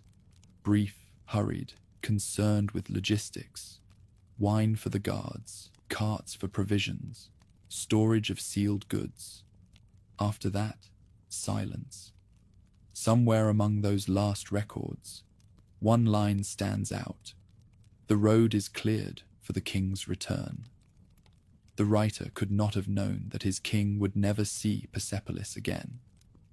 As Darius retreated eastward, loyalty dissolved behind him. Satraps surrendered to save their provinces. Generals defected to the rising star of Macedon. The great king, once surrounded by thousands, found himself traveling with only a handful of guards. His letters, preserved in fragments, speak with the weary dignity of a man who understands that he is no longer history's subject, but its witness. "Let no one destroy the lands of Persia," he wrote. "If the gods will it, I shall restore them." The gods were silent. In the mountains of Bactria, betrayed by his own kinsmen, Darius was struck down before Alexander could reach him. When the conqueror found the body, he ordered it wrapped in royal cloth and sent back to Persia with honor. It was an act of respect and of appropriation, Alexander laying claim not only to Persia's empire, but to its myth. In Persepolis, preparations began for a funeral that would never be witnessed by its subject. The palace servants laid out incense and gold vessels. The priests read the prayers of kingship one final time. The terraces filled with light as the ceremony concluded, but the feeling was not triumph. It was the hush before transformation, the awareness that the age of the Achaemenids had ended, though their city still stood. The empire Darius left behind was not conquered in the usual sense. It yielded, slowly and with grace, to a new language of ambition. The administration remained, now serving another master. The roads stayed open. The coins still bore familiar patterns. Only the idea had changed. Where Persia once ruled through divine balance, Macedon ruled through the velocity of human will. For a moment, both worlds coexisted. In the months before its fall, Persepolis continued its routines. The bulls watched the gate, the columns held their shadows. The archivists checked inventories as if the next festival would arrive as always. But the couriers no longer came. The silence that filled the palace was not peace. It was absence. Far away, Alexander's army moved through the Zagros passes, carrying the dust of conquest and the smell of smoke. They were heading for the heart of Persia, drawn by the glitter of a city whose builders had believed that beauty could defeat time. They would arrive soon, and when they did, the world that began with Cyrus and was perfected by Darius the Great would meet its reckoning in flame. They came at dawn. The mountain wind carried dust and the low murmur of marching feet, and before the sun rose fully above the plain, the Macedonian army had appeared on the horizon, a slow-moving tide of bronze and blue banners. From the terraces of Persepolis, the sentries could see it glittering like a mirage, drawing closer with every hour. No alarms sounded. The city had waited too long for this moment to be surprised by it. Doors were barred out of habit, not defiance. The scribes sealed the last of their tablets and left them where they were, unsure whether anyone would return to read them. For 2 centuries, Persepolis had represented the permanence of empire.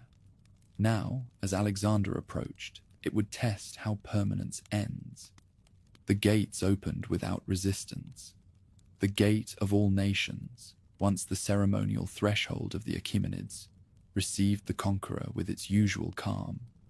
The colossal bulls watched as the new king entered, flanked by soldiers who had marched from the edge of the Aegean. To them, this was the heart of the wealth they had been promised, treasures taken from cities long forgotten, gold piled like grain, and the seat of the monarch who had once called himself master of the world. Alexander's generals expected plunder. Instead, he hesitated. For days, he walked the terraces in near silence, studying the reliefs, the pillars, the carvings of kings seated beneath the winged symbol of Ahura Mazda. Some said he felt awe, others said guilt. He had grown up hearing of Xerxes' invasion of Greece, the burning of Athens, the desecration of temples. Now he stood within the city that symbolized that memory, unsure whether to revere or avenge. The treasury revealed its secrets reluctantly. Its chambers opened onto rows of stone benches stacked with ingots and coins, gold and silver from every corner of the old world. By some accounts, more than 3,000 talents of gold were carried out, a fortune so vast that it required 10,000 mules and 5,000 camels to transport. The soldiers who entered its cool corridors spoke in whispers, as if afraid of waking something ancient. At first, Alexander treated Persepolis as a prize to be preserved. He ordered the satrapal palace guarded, the artisans protected, the archives untouched. But the city's quiet unsettled him. Its beauty was unyielding, indifferent to conquest. To rule it was to be judged by it. The Greeks who followed him saw ghosts of tyranny in its columns and called for vengeance. The Persians who remained moved like shadows, mourning in silence. In that tension, fire waited for its spark. The night it came was heavy with celebration. Banquets filled the halls where kings had once held council. Wine flowed freely. Torches flickered against the frescoed walls. Musicians played in every courtyard, and dancers moved between columns that cast long, trembling shadows. The conqueror sat among his companions, Thais, the Athenian courtesan, Ptolemy and Perdiccas, his generals, soldiers drunk on triumph and fatigue. Someone raised a cup to the memory of Athens, to the revenge long owed against Persia. Thais, it is said, rose and called out that the gods themselves demanded a reckoning, that the city of Xerxes should burn as Greece had burned. The story changes with every telling. Some claim Alexander laughed, others that he hesitated. But when Thais took a torch and threw it against a curtain, the flames caught like truth. The silks flared, and the air filled with the scent of cedar and oil. Within moments, fire leapt across the hall, devouring tapestries, beams, and pillars painted with gold. The soldiers cheered and followed, torches raised, their revelry turning to frenzy.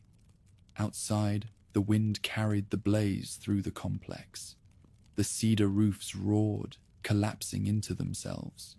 Heat shattered the stone veneers, and molten gold dripped from the lintels. The bull-headed columns of the Apodona glowed red against the night. Some of the Macedonians tried to stop the fire, but it was too late.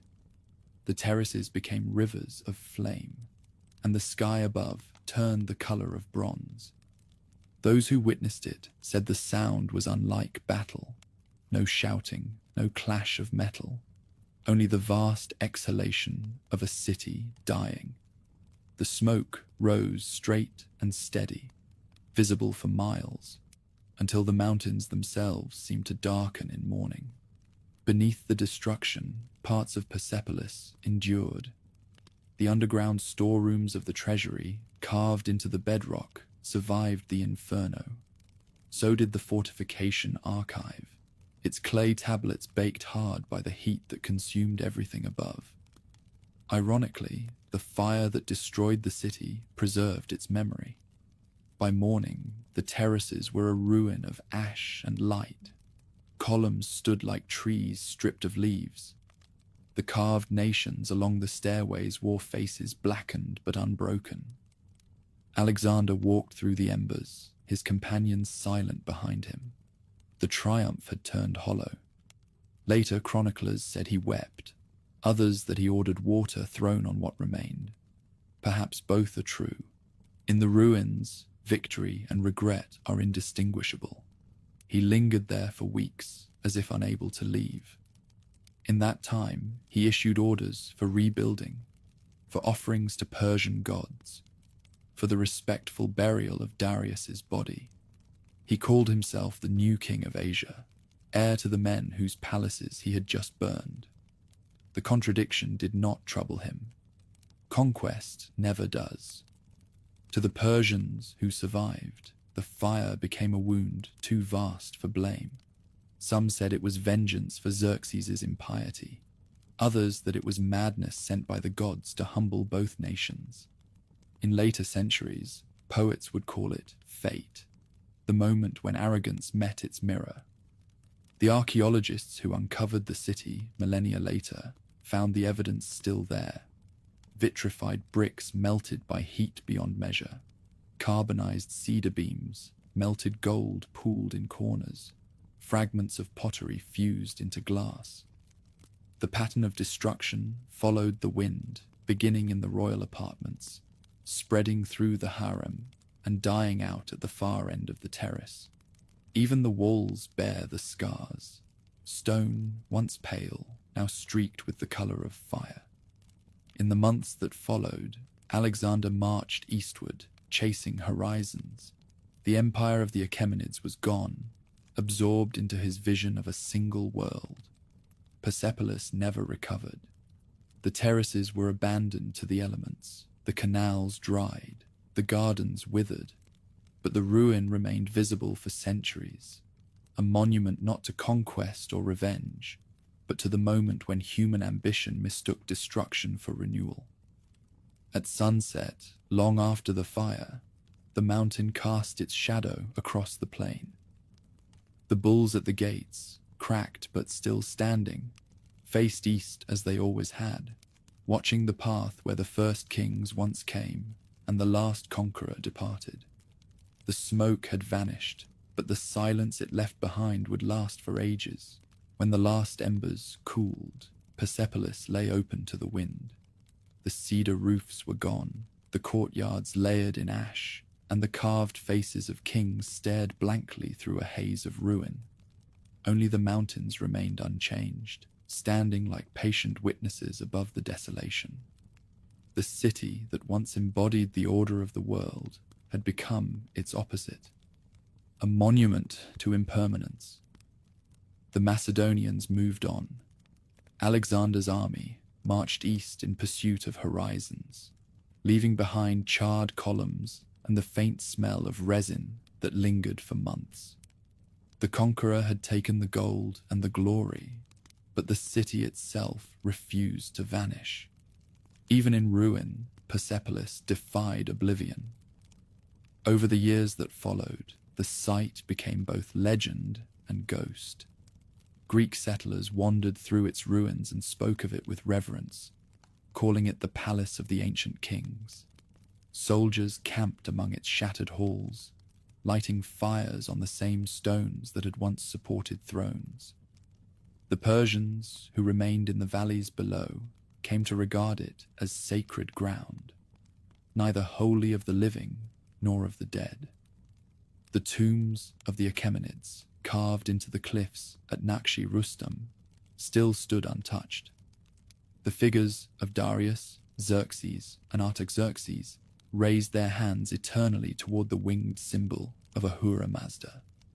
For those who passed along the plain, the sight was a reminder that even burned empires could cast long shadows.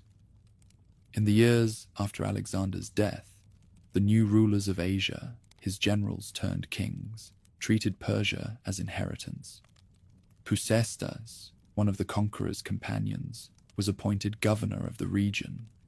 Unlike most of his peers, he learned the Persian language, wore local dress, and honored Persian customs. He kept the New Year festivals, maintained the archives, and restored order to the devastated countryside. Under his care, Persepolis breathed again, though faintly. The terraces were swept clean, the surviving halls used for ceremonies and storage. For a generation, the ghosts found stewardship. Fragments of that period still survive, Greek inscriptions beside older Persian ones, hybrid dedications that invoke both Zeus and Ahura Mazda. The two worlds coexisted awkwardly, one declining, the other still unsure of its permanence. Persia had become an empire remembered by its conquerors.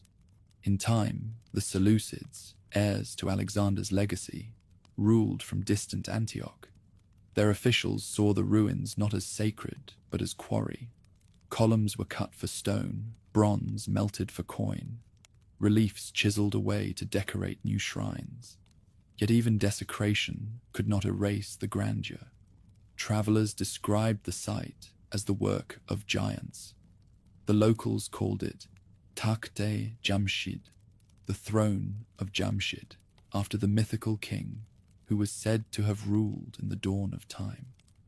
The memory of Cyrus and Darius had become legend, folded into mythic antiquity. Centuries passed. Empires rose and fell across the same plains. The Parthians, the Sasanians, the Arabs, each adding their own layer of interpretation. To the Sasanians, Persepolis was a link to their divine ancestry. They carved their own reliefs beside the older ones, claiming kinship with the Achaemenids. In one inscription, Shapur I boasts of victories over Rome beneath the silent faces of older kings, as though conversing across centuries. The ruins absorbed each age like sediment. Graffiti in Middle Persian appears beside Elamite cuneiform. Later, Arabic script overlays both. Stones once polished by imperial ceremony became canvases for memory. The city had ceased to function, but had begun to narrate. Even the earth conspired to protect it. The same ash that destroyed Persepolis sealed its archives. In the treasury and fortification rooms, the fire baked thousands of clay tablets into permanence. Hidden beneath collapsed ceilings, they waited while languages changed, while roads vanished, while new faiths redrew heaven.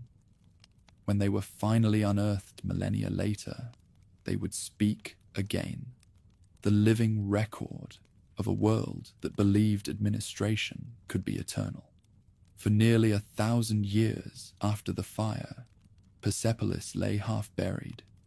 Villages grew near its base. Shepherds grazed flocks among fallen columns. On certain nights, when the wind moved through the ruins, the people said they could hear music, the echo of festivals, the procession of nations still climbing the stairways in silence. None dared stay there after dusk. The place was too alive with memory. Medieval geographers who passed through the Fars region wrote of a fortress made by Solomon or Jamshid. They described its pillars of impossible size, its carvings of beasts and kings, its stairways that seemed meant for giants. The Farsnama of Ibn Balkhi, written in the 12th century, devoted pages to its marvels, blending observation with legend. He wrote that the stones held the speech of vanished peoples, and that to read them would be to command the world. When European travelers reached the site in the 15th century, they found what they could not name. The Venetian merchant Giosafat Barbaro believed it to be the palace of Queen Esther. Others thought it the tomb of Solomon's mother. The columns still stood, but the meaning behind them had been lost to time. What had once been the script of empire was now an undeciphered pattern of wedges and lines. And yet, Persepolis refused anonymity. Even stripped of context, its beauty spoke across the gulf of centuries. Artists sketched its ruins, poets wrote of its silence, and every visitor felt the same unease. The sense that this was not a ruin, but a presence. Time did what conquerors could not. It turned memory into mystery. The Persians of later dynasties visited the site as pilgrims. The Safavid kings rode out from Shiraz to carve their names beside those of Darius, not as rivals, but as heirs. For them, the city's endurance was proof that Persian identity had survived every empire that claimed to replace it.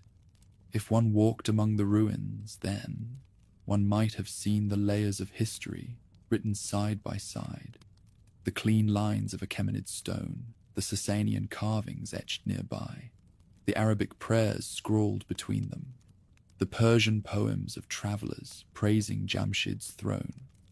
Persepolis had become what it had always sought to be, a gathering of nations, even in decay.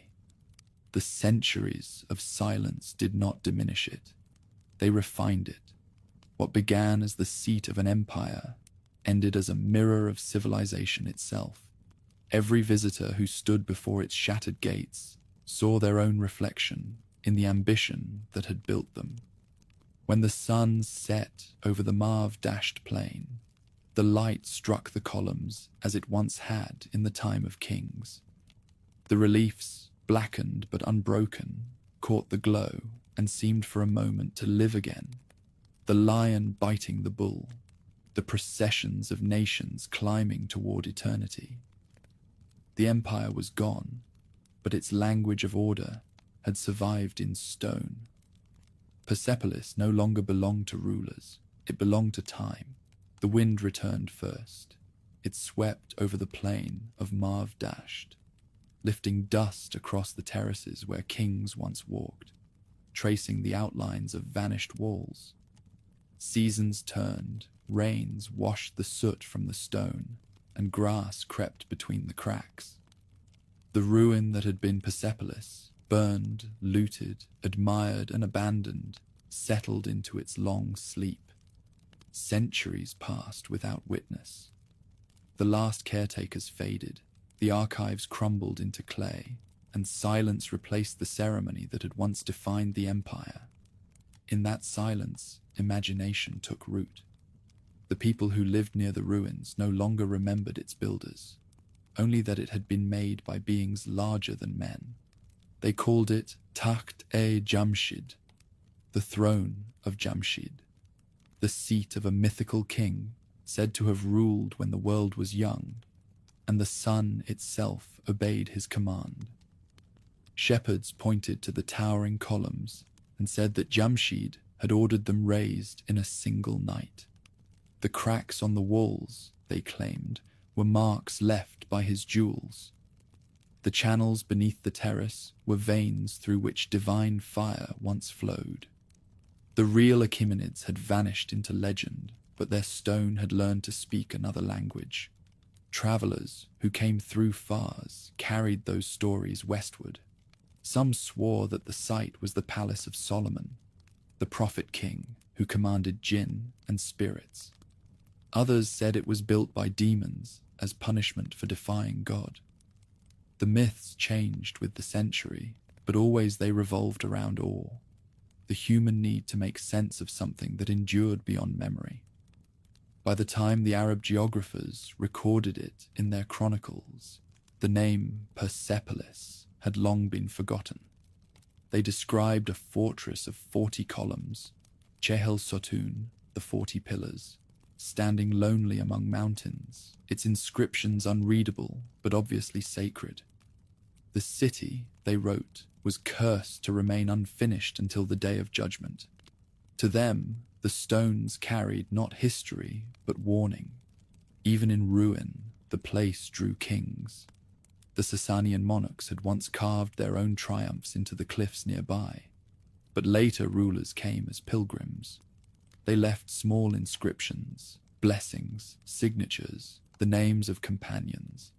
Each age saw in the ruins a reflection of itself. To the conquerors of Persia, Persepolis was proof that empires die. To the Persians who returned centuries later, it was evidence that memory never does. When the Mongols swept through Iran in the 13th century, the city escaped their destruction simply because there was nothing left to destroy. The columns stood half buried in dust, mistaken for the remnants of a divine temple.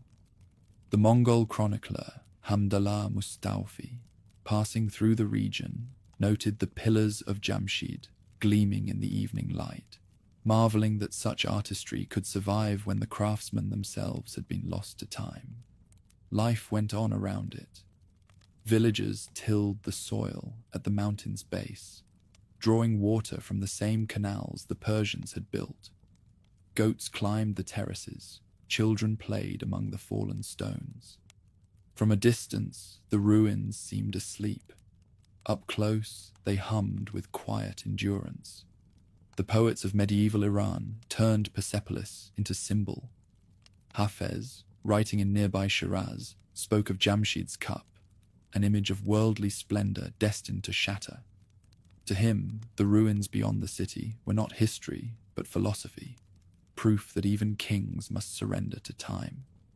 The poets who followed repeated the theme until it became part of Persian identity, the beauty of impermanence, the nobility of decline. Then came the age of rediscovery. In the 15th century, European travelers, guided by curiosity and rumor, began to arrive. The Venetian Giosafat Barbaro stood among the pillars and declared them the palace of Queen Esther. A century later, the Italian Pietro della Valle saw inscriptions he could not read and copied them onto paper, convinced they concealed the wisdom of the ancients. None yet guessed that these marks were cuneiform, the script that once recorded the words of Darius himself. By the 17th century, Persepolis had re-entered the world's imagination. The Safavid kings, eager to associate themselves with Persia's forgotten grandeur, made pilgrimages from Shiraz. Shah Abbas II ordered repairs to the stairways and had his own inscription carved beside the older ones, a gesture of reverence, not rivalry. To him, the Achaemenids were ancestors of glory and Persepolis their eternal court. Yet the site remained a riddle. Scholars debated whether it was the work of Assyrians, Medes, or some vanished civilization. Travelers from Europe filled sketchbooks with its architecture. Chardin, De Bruyne, Niebuhr. Their drawings captured columns half sunken in sand, the mountain looming behind them like a watchful god. The mystery deepened rather than diminished. For the local people, the ruins were still part of daily life. During Nowruz, families climbed the terraces to light small fires, an echo of rituals older than memory. They told their children that Jamshid's throne still waited for a king worthy to reclaim it. As centuries passed, the stones became both monument and mirror, a place where Persia's ancient pride and its modern humility met in uneasy conversation. Beneath the surface, the real city slept intact. The fire that had destroyed its roofs had sealed its archives in earth. Thousands of tablets lay hidden, their characters hard as bone, their meaning unknown. Rain washed over them, dust covered them, but their words remained, messages from clerks long dead to readers not yet born. For nearly 2,000 years, Persepolis endured like this, half ruin, half myth. The world around it changed beyond recognition. Empires fell, faiths rose, languages evolved. Yet every traveler who saw the site felt the same stillness. The stones seemed to wait. Then, slowly, the waiting ended. By the dawn of the 17th century, scholars began to suspect that these ruins were indeed the capital of ancient Persia, described by the Greeks.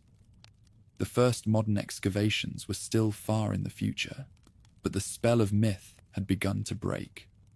The throne of Jamshid would soon regain its true name. Still, the legends never left.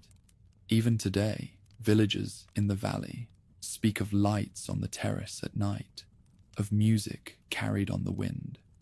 They say the old kings still hold court when the moon is full, their shadows moving among the pillars. Perhaps they do. Every empire hopes to outlive time. Persepolis alone seems to have managed it. When the sun sets over the plain, the columns turn gold for an instant, just as they did in the age of Darius. Then the light fades, and only the outlines remain, familiar, eternal, carved into the skin of the mountain. The desert has claimed everything else, but not this. Beneath the sand, the city still waits, neither lost nor alive, listening for footsteps that will one day wake it again. For nearly 2 millennia, Persepolis had been a riddle sleeping in plain sight, half myth, half mirage. Then, slowly, it began to wake. The first to disturb its silence were not conquerors or kings, but travelers, curious, uncertain, and often awed into reverence. In the 17th century, the Italian Pietro della Valle reached the plain of Marv Dasht after months of travel through the Persian highlands. He wrote of columns standing like mourners, of carvings so perfect that time itself seemed to have stepped aside. He could not read the inscriptions carved across the gates, but he copied them faithfully, believing them to hold the secret of the world's beginning. A century later, the Frenchman Jean Chardin stood in the same place and called it the palace of a vanished empire. To the Persians who guided him, it was still Takht-e Jamshid, the throne of Jamshid. To Europe, it was the first glimpse of a civilization only remembered through Greek rumor. By the 18th century, more travelers followed. The Dane Carsten Niebuhr, the Dutch artist Cornelis de Bruijn, the Englishman William Ouseley, each leaving behind drawings, measurements, and wonder.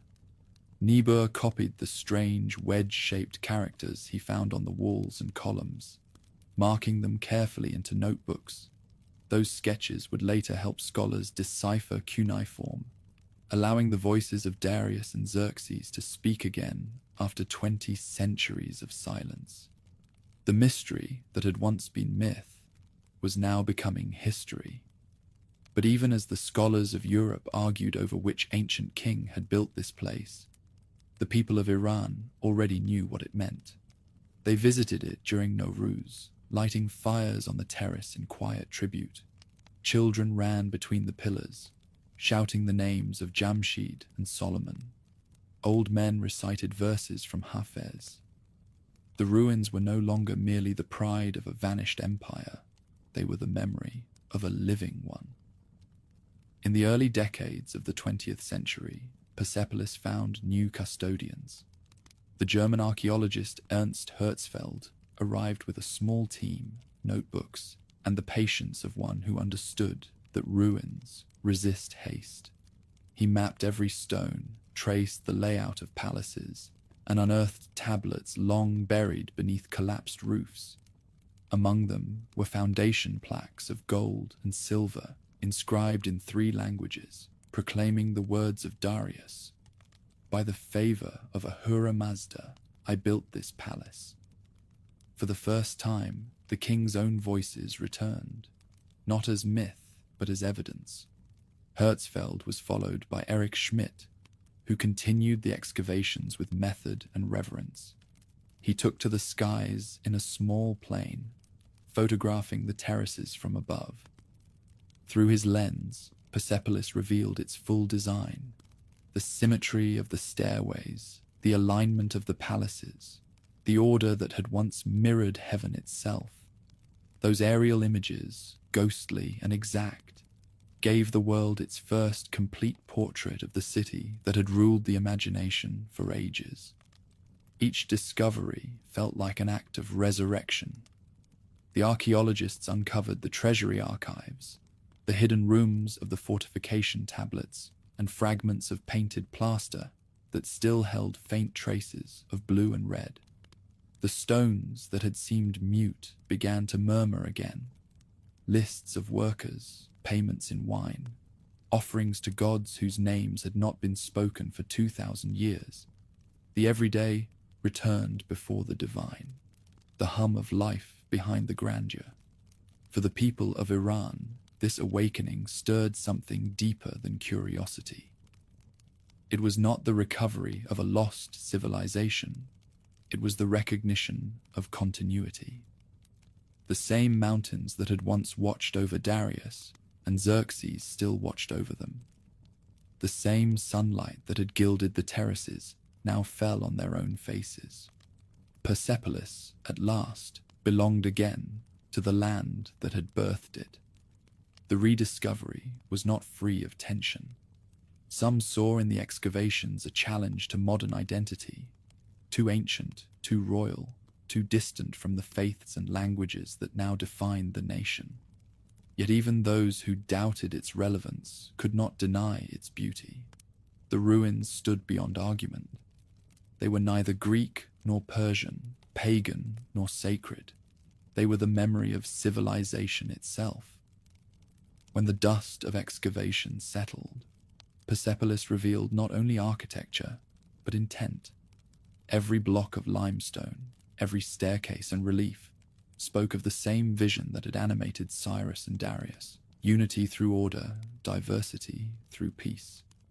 The archaeologists, standing among the columns, found themselves humbled by the precision of a world that had lived and died before their nations were conceived. Even the silence had meaning. In the uncarved panels left unfinished, they saw hesitation made eternal. In the baked clay tablets, bureaucracy turned to art. What the Achaemenids had sought to make harmony visible had survived its own destruction. The 20th century brought new eyes and new reverence. Scholars translated the inscriptions. Poets reimagined the kings as symbols of endurance. The ruins appeared on coins, in classrooms, in the minds of all who looked for continuity between ancient and modern Persia. The name Persepolis, once buried under Jamshid's legend, became again what it had been, the city of Persians. Still, the stones carried their own warning. Herzfeld once wrote that Persepolis is not a ruin that died, it is a ruin that remembers. To walk among its halls was to feel both triumph and loss, the pride of what humanity can create, and the grief of how easily it can burn. By the late century, conservation replaced excavation. Scholars turned from unearthing to preserving. The air around the terraces filled not with hammers, but with brushes, soft and cautious. The city no longer needed discovery, it needed care. What had been the seat of empire had become a shrine of endurance. When the evening sun falls across the mauve-dashed plain, the same light that once crowned Darius still washes the columns in gold. From above, the pattern remains flawless, terraces aligned with stars, stairways mirroring constellations long vanished from the sky. For a moment, time folds. The past breathes through the present, and the city lives again, no longer a symbol of dominion, but of memory reclaimed. Persepolis had been conquered by kings, destroyed by fire, buried by legend, and reborn by curiosity. Now it stands simply as itself, proof that the dreams of a civilization, once carved in stone, can outlast even the empires that dreamed them. Even now, when the wind moves across the plain of mauve-dashed, it carries the sound of 1,000 chisels. The city may be silent, but it remembers the rhythm of its making, the cadence of stone answering hammer, of dream turning into form. 2.5 millennia have passed since Darius the Great laid its foundations, and still the terraces of Persepolis rise like a promise kept against time. At sunset, the light finds the columns first. They catch it and hold it, turning pale limestone into molten gold. Shadows stretch along the stairways where the 23 nations once marched, their faces carved in calm devotion. The lions and bulls still face each other in eternal struggle, not as enemies, but as balance, strength and restraint locked in a dialogue that has outlasted kings and conquerors alike. Every empire leaves behind its language of power. Some speak in monuments of conquest, others in the architecture of faith. Persepolis speaks in silence. It was never a fortress, never a city meant for everyday life. It was an idea given body, the notion that order could be beautiful, and that beauty itself could sustain belief. When the modern world rediscovered it, Persepolis became more than archaeology. It became memory made visible, the point where myth, history, and identity converge. The scholars who brushed dust from the reliefs were not merely uncovering stone. They were reawakening an entire civilization's reflection of itself. The kings who had built these halls believed that to act justly was to build eternally. Their empire is gone, but their idea survived, in art, in language, in the will to endure. The city's endurance is both miracle and warning. Its stones have resisted wind, rain, fire, and neglect, but not indifference.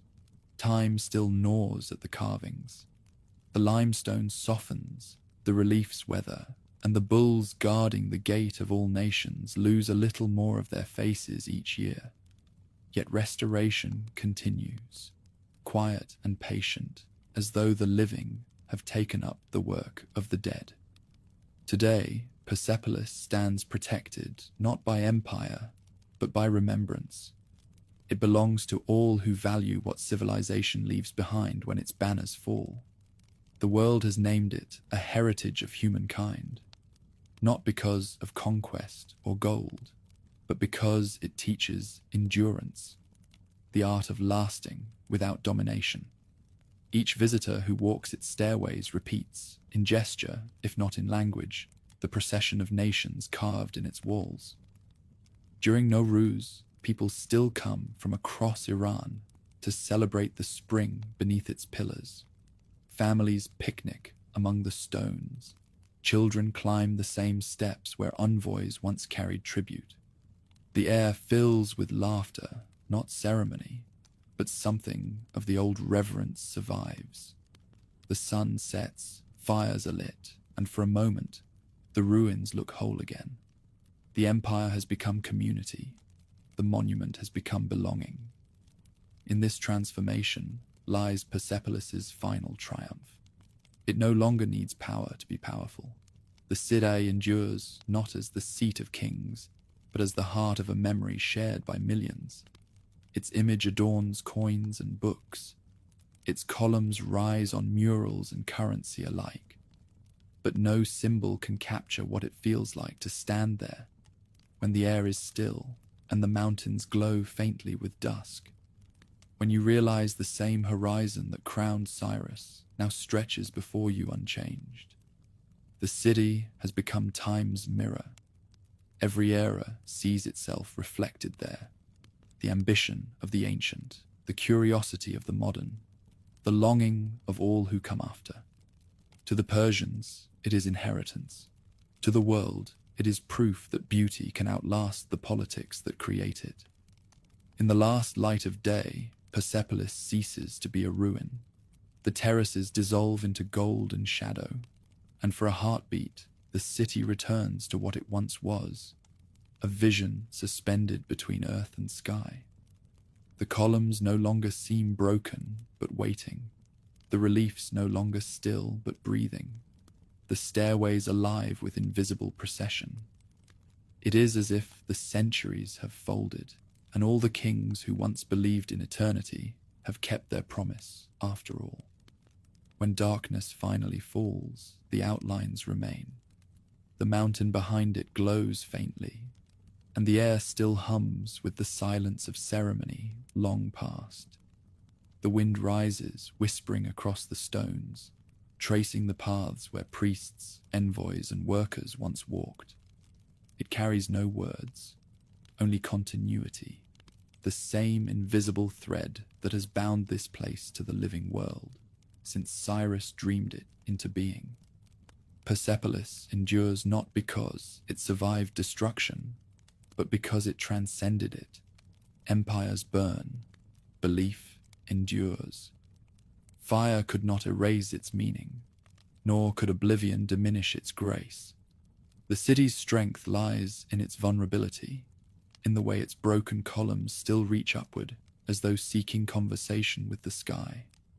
Perhaps that is its final lesson, that all civilizations, however mighty, are temporary, but what they strive to express, the longing for order, for beauty, for understanding, can outlast even their names.